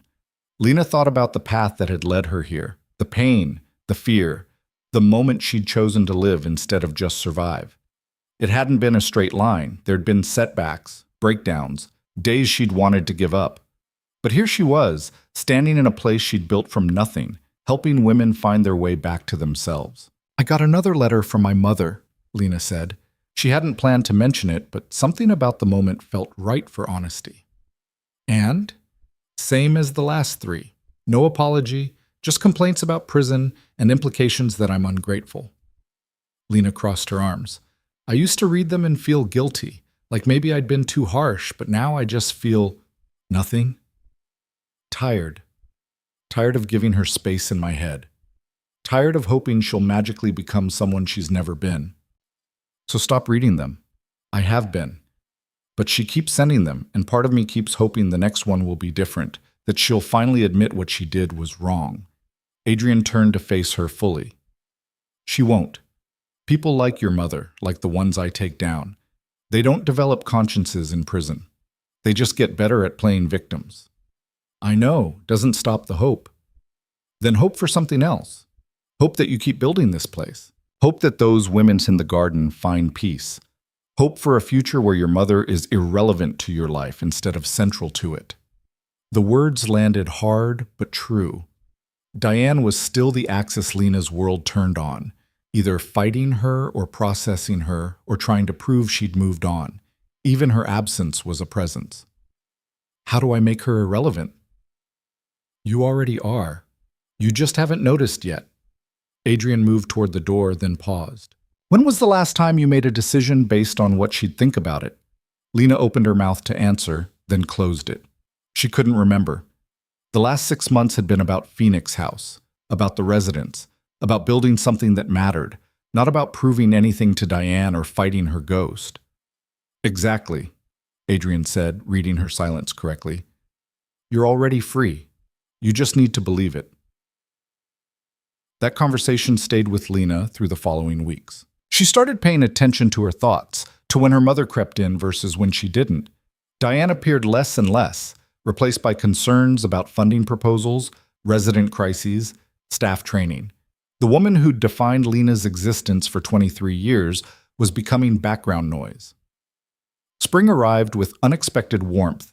Phoenix House had been open for 18 months, and they were planning an expansion. The waiting list had grown too long, and they'd found an adjacent property that could house 8 more women. The logistics were complicated. More funding needed, more staff to hire, more systems to implement, but Lena found she thrived on the challenge. Marcus helped with security assessments for the new building. Elena consulted on staff hiring. Sarah handled the legal complexities. Adrian quietly funded the expansion without fanfare, brushing off Lena's gratitude with his usual deflection. This isn't charity, he said when she tried to thank him. This is investment in something that works. Still, you don't have to keep, I know I don't have to. I want to. There's a difference. The new building opened in June. They moved 8 women in over the course of a week, each one arriving with the same mixture of fear and hope Lena remembered from her own first days of freedom. She gave them the speech she'd given herself back then. This is your time. Use it however you need. There's no rush. You're safe here. One of the new residents was older, late 40s, a woman named Patricia, who'd been trafficked by her husband for 15 years before he finally got arrested. She struggled with the transition more than the younger women, couldn't shake the programming that told her she needed permission for everything. I don't know how to just exist, Patricia told Lena during their intake meeting. Everything I've done for 15 years was about keeping him happy, keeping myself alive. Now I'm supposed to, what? Just be a person? Yeah, just be a person. Figure out what you like, what you want, who you are without someone else defining it. I don't know if I can. Neither did I, but you try anyway. You take it one day at a time and eventually the days add up to something. Patricia's presence challenged Lena in unexpected ways. The younger women had their own traumas, but they still had time to rebuild. Patricia had lost decades. How did you give someone back time? How did you compensate for years stolen? You didn't, Lena realized. You couldn't. All you could do was make the time they had left mean something. Make it theirs. She started implementing more individualized programming. Some women needed job training, others needed education, still others needed space to just exist without demands. Phoenix House adapted, became less about a one-size-fits-all approach, and more about meeting each woman where she was. "You're building something remarkable, Doctor." Doctor, Patel said during one of their sessions. Lena still saw her twice a month, had learned that therapy wasn't about being broken, but about maintaining wellness. "You've taken your trauma and transformed it into purpose. Doesn't always feel remarkable. Sometimes it feels like chaos management. That's what building anything real feels like. Messy, imperfect, constantly evolving." Dr. Patel set down her notes. "How are you doing with your mother? Still reading the letters?" "No, I had them redirected. Her attorney can deal with them." "How does that feel?" "Like closing a door I should have closed years ago." Lena thought about it. "I used to think I needed closure from her, an apology or explanation or something, but I'm realizing closure isn't something she can give me. It's something I give myself." "And have you?" "Getting there. Some days are easier than others." The charity gala wasn't Lena's idea. Sarah suggested it as a fundraiser, a way to build awareness and secure ongoing funding for Phoenix House. The thought of putting herself in front of Chicago's elite, the same crowd that had once fawned over her mother, made Lena's skin crawl. "I can't," she told Sarah. "I can't stand up there and perform for people who probably went to my mother's fundraisers." "Then don't perform. Just tell them the truth. Show them what you've built." Sarah leaned forward. "These people have money and influence. If even half of them become donors, Phoenix House is funded for years. Isn't that worth one uncomfortable evening?" Lena knew she was right. Phoenix House had grown beyond what she'd imagined, but sustainability required resources. If she could swallow her pride for a few hours, she could secure the program's future. "Fine, but I'm not pretending to be something I'm not." "Good. They need to see the real you. That's what makes this powerful." The gala was scheduled for early September, giving them 3 months to plan. Lena threw herself into the details, partly because she cared, and partly to avoid thinking about standing in a room full of people who'd watched her mother's trial, who knew her story, who'd formed opinions about who she was. Adrian found her at Phoenix House late one night, stress-eating vending machine cookies and reviewing seating charts. "You know we have event planners for this," he said. "I can't sleep anyway. Might as well be productive." He took a cookie from the packet she wasn't sharing. "You're spiraling. I'm preparing. You're catastrophizing. There's a difference." Adrian pulled up a chair. "What's the worst thing that happens at this gala?" I freeze. I can't speak. Everyone sees that I'm a fraud who has no business running anything. And the realistic worst thing? Lena thought about it. Someone makes a comment about my mother, or implies Phoenix House is some kind of vanity project born from trauma. And if they do, then they're probably right. No, they're small-minded people who can't imagine building something constructive from pain. Their opinions don't matter. Easy for you to say, you're not the one being judged. Adrian laughed, sharp and humorless. I'm judged every day. Criminal, thug, dangerous outsider. You think Chicago's elite like having me around? They tolerate me because I'm useful and because they're afraid of what I know about them. But they don't like me, and I stopped caring about that a long time ago. How? By deciding my work matters more than their approval. By building something that doesn't need their validation to be real. He met her eyes. You've already done that, Lena. Phoenix House exists. It helps people. Whether or not some rich donors approve is irrelevant. The funding isn't irrelevant. No, but their personal opinions are. Take their money, use it to help more women, and don't waste energy caring what they think about you while you do it. The night of the gala arrived too quickly. Lena stood in front of her mirror in a dress Elena had helped her choose. Simple, elegant, nothing like the performative outfits her mother used to wear. She looked like herself, just polished, professional, capable. You ready? Elena appeared in the doorway. She'd become something between a mentor and a mother figure over the past year, filling a space Lena hadn't realized was empty. No, but I'm going anyway. That's my girl. The venue was a hotel ballroom, decorated with tasteful restraint. Tables filled with Chicago's wealthy and influential, the same people who'd funded her mother's campaigns and probably whispered about the scandal when she fell. Lena's stomach churned. Adrian appeared at her elbow, looking uncomfortable in formal wear. How are you holding up? Ask me when this is over. Marcus flanked her other side, and together the three of them entered the ballroom. Heads turned. Conversations paused. Lena felt the weight of their attention, their curiosity, their judgment. She kept her head up and kept walking.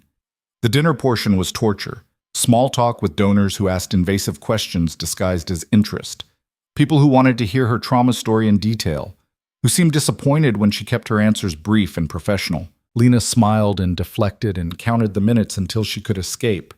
Finally, it was time for the presentation.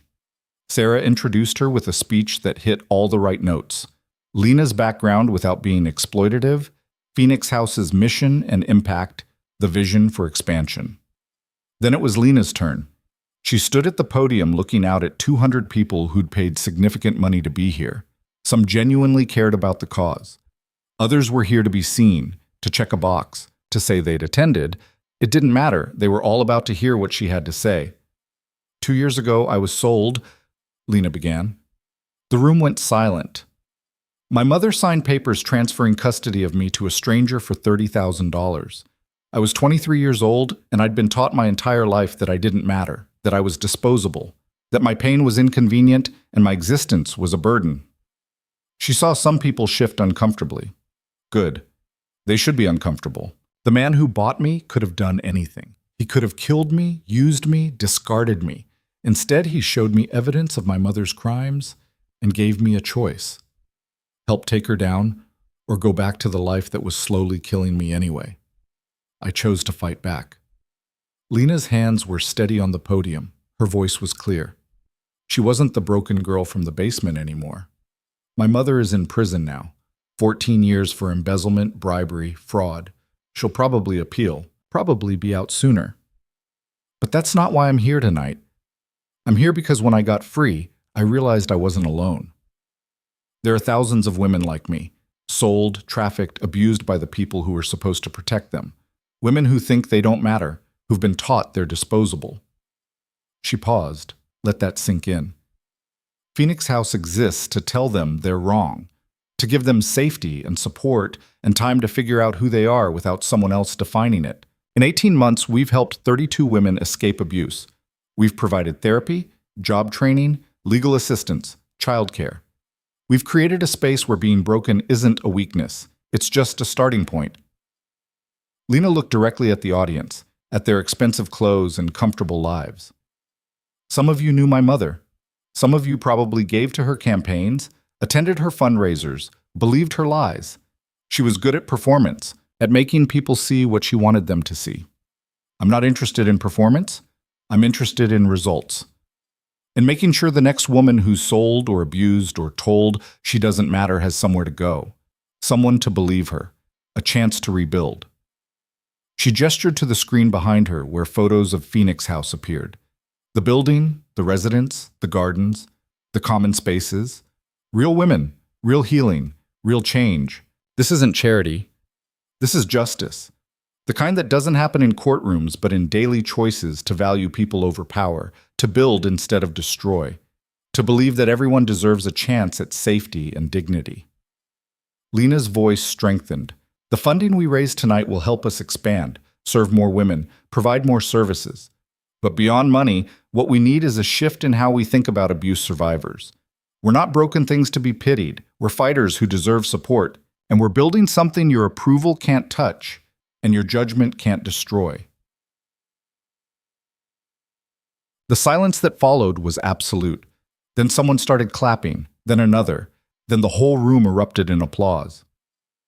Lena stood there, overwhelmed, as the crowd gave her a standing ovation she hadn't expected and didn't quite know how to process. Sarah appeared beside her, beaming. That was perfect, absolutely perfect.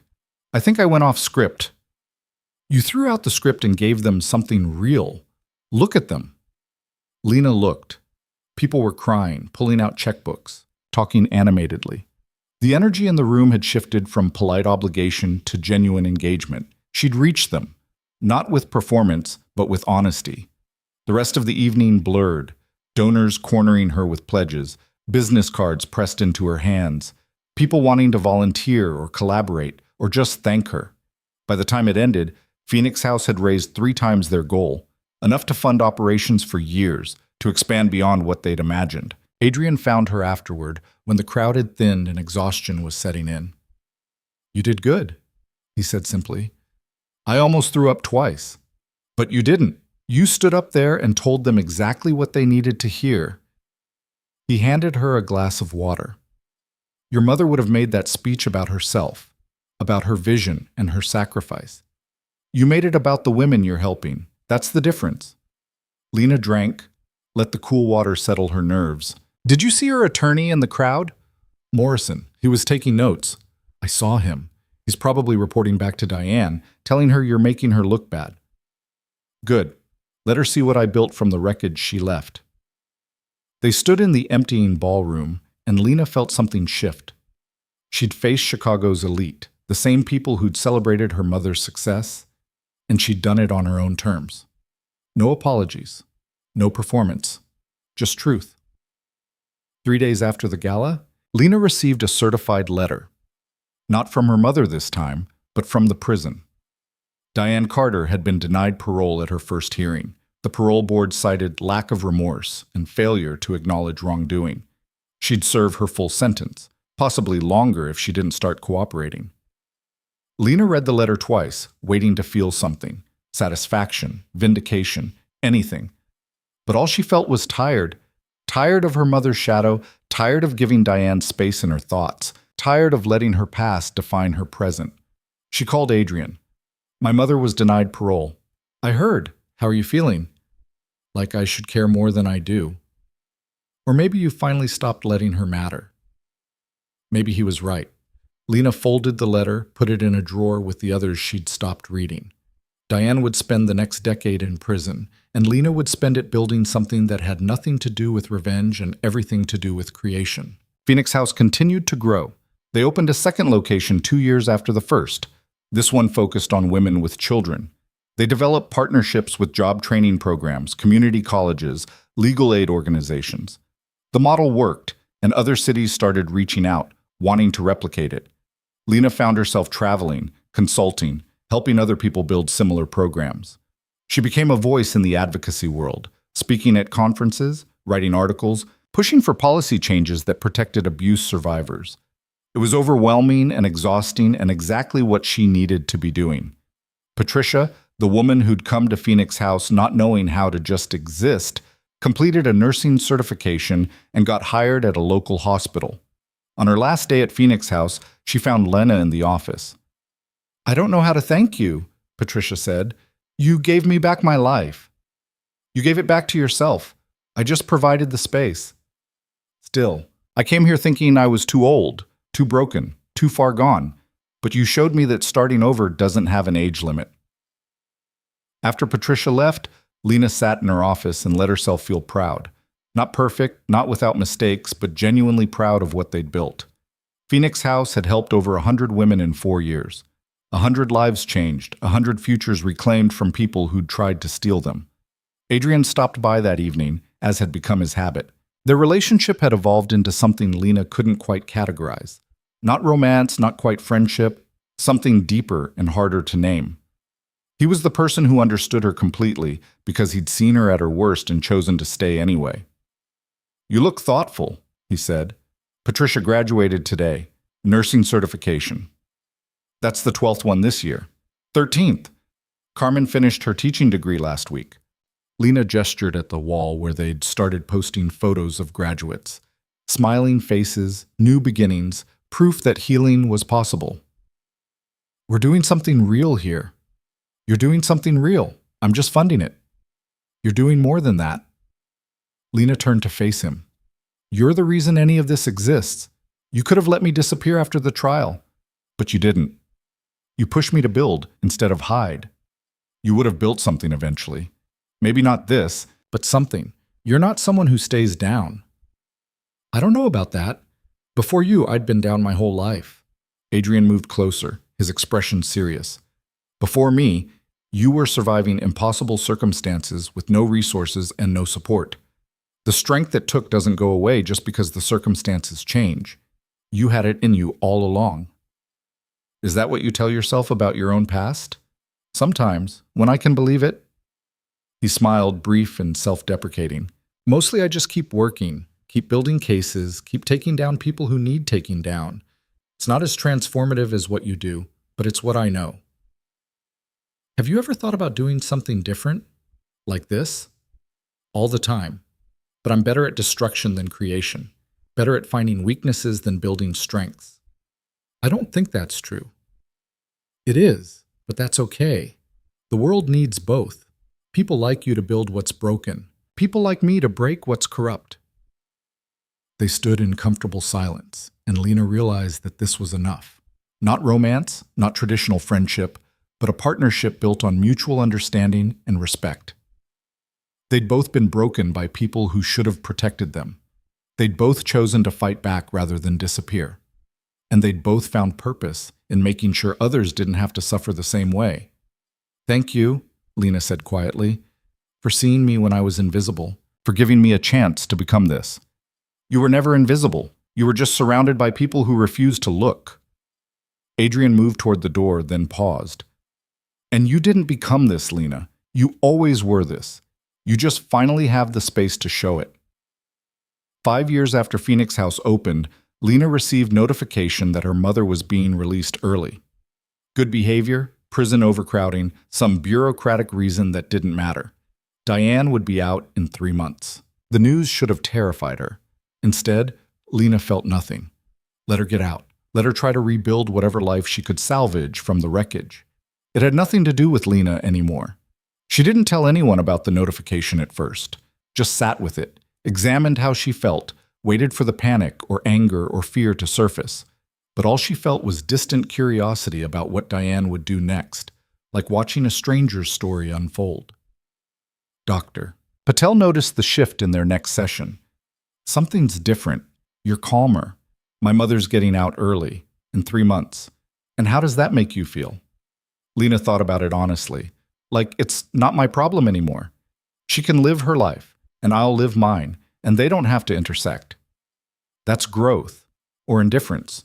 Sometimes those are the same thing. You've processed the trauma, built something meaningful, created a life where she's irrelevant. Indifference isn't a failure. It's freedom. The 3 months passed quickly. Phoenix House kept growing, kept helping women, kept proving that trauma didn't have to be a life sentence. Lena threw herself into the work, into the daily decisions and challenges and small victories that made up a life built on purpose rather than pain. Diane was released on a Tuesday. Lena knew because Marcus mentioned it casually over coffee, prepared to intervene if she needed support. But Lena just nodded, filed the information away, and went back to reviewing applications for their third location. A week later, Diane called. Lena stared at the number on her phone, surprised her mother still had it, debating whether to answer. Finally, she did. Hello? Lena. Her mother's voice was the same, controlled, careful, revealing nothing. I'm out. I know. I thought we should talk. About what? Silence on the other end. Diane had probably expected anger or fear or demands, not this flat calm. About what happens now, Diane said finally. I've paid my debt to society. I'd like to move forward. Good for you. I hope that works out. Lena, I'm your mother. No. You're the woman who gave birth to me and spent 23 years making me wish she hadn't. You're the person who sold me for $30,000 and tried to frame me for your crimes. But you're not my mother. Mothers protect their children. You destroyed yours. I made mistakes. You committed crimes. Against me. Against the city. Against basic human decency. And even now, after 5 years in prison, you can't admit it. You can't say you were wrong. Diane was quiet. Then, what do you want from me? Nothing. I wanted you to be a real mother, but that ship sailed decades ago. I wanted you to apologize, but you're incapable of it. I wanted you to acknowledge what you did, but you never will. So now I want nothing from you. I've built a life you can't touch and a purpose you can't diminish. Stay out of it. I have rights. You have nothing where I'm concerned. Stay away from me. Stay away from Phoenix House. Stay away from my life. You made your choice when you sold me. Live with it. Lena hung up before Diane could respond. Her hands were shaking, but not from fear, from finality. That conversation had been 5 years coming, and saying those words out loud felt like cutting the last thread that connected them. Adrian appeared in her doorway 20 minutes later. Marcus had probably called him. You okay? Yeah, actually, yeah. I told her to stay out of my life. How'd that feel? Like closing a door that should have been closed years ago. Lena looked up at him. I don't need her to apologize anymore. I don't need her to admit she was wrong. I just need her to be irrelevant, and she is. Good. That's healthy. Is it? Or is it just avoidance? It's choosing peace over perpetual warfare. Sometimes that's the healthiest thing you can do. Diane tried to contact her 3 more times over the following month.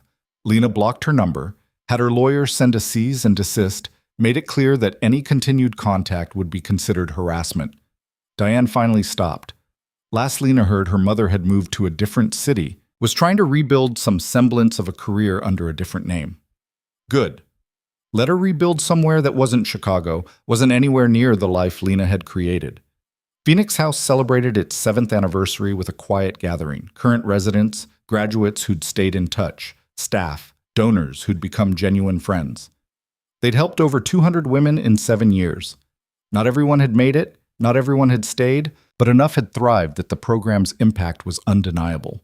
Lena stood in the garden where it all started, watching women who'd arrived broken and scared, now laughing, planning futures, believing in possibility. This was what justice looked like. Not her mother in prison, though that mattered, but this. Building something that transformed pain into purpose, that gave women back the power that had been stolen from them. You did it, Elena said, appearing beside her. You built something that matters. We built it, all of us. We helped. But this was your vision, your courage. Elena squeezed her shoulder. You should be proud. Lena was proud. Not in the performative way her mother had been, needing constant validation and applause, but in the quiet way of knowing she'd taken the worst thing that ever happened to her and used it to make sure others didn't suffer alone. That mattered more than any verdict or sentence ever could. Adrian found her later after most people had left. They sat on a bench in the garden, watching the sunset behind the city's skyline. You thinking about the next location? He asked. Always. Detroit reached out again. Their need is significant. You planning to expand there? Maybe, if we can find the right partners, the right funding. Lena paused. What about you? Still taking down corrupt politicians? Someone has to. But I've been thinking about what you said, about doing something different. Yeah? There's a legal aid organization struggling to stay afloat. They help people who can't afford lawyers fight back against systems designed to crush them. I'm thinking about funding it.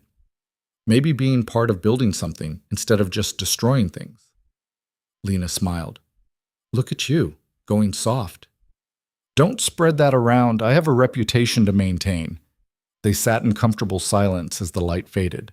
2 people who'd been broken by betrayal, who'd found each other in the wreckage, who'd chosen to build instead of break. It wasn't a fairy tale ending. They both still had bad days, still struggled with trauma that didn't disappear just because time passed. But they'd found purpose in the struggle, meaning in the pain, and that was enough. You know what I realized? Lena said eventually.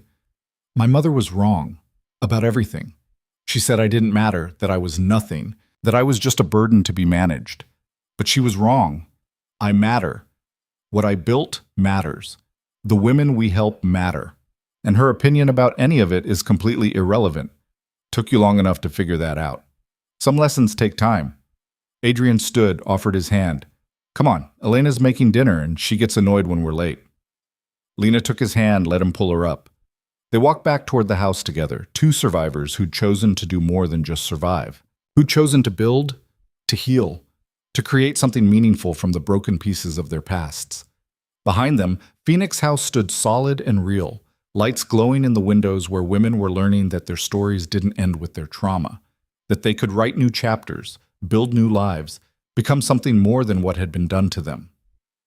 Lena had started as the girl who was sold, who everyone dismissed as broken and disposable. She'd become the woman who proved them wrong, who built an empire of healing on the foundation of her scars. Not because she was perfect or fearless or undamaged, but because she'd decided that her pain could fuel creation instead of destruction. That was the real victory. Not her mother's prison sentence or the verdict or the public vindication, but this, choosing every day to build instead of break, to help instead of hurt, to matter in ways Diane never could. The story that started with a transaction that should have killed her ended with a life she'd built from nothing, a life that helped others build theirs, a life that proved survival was just the beginning, and what came after, that was everything.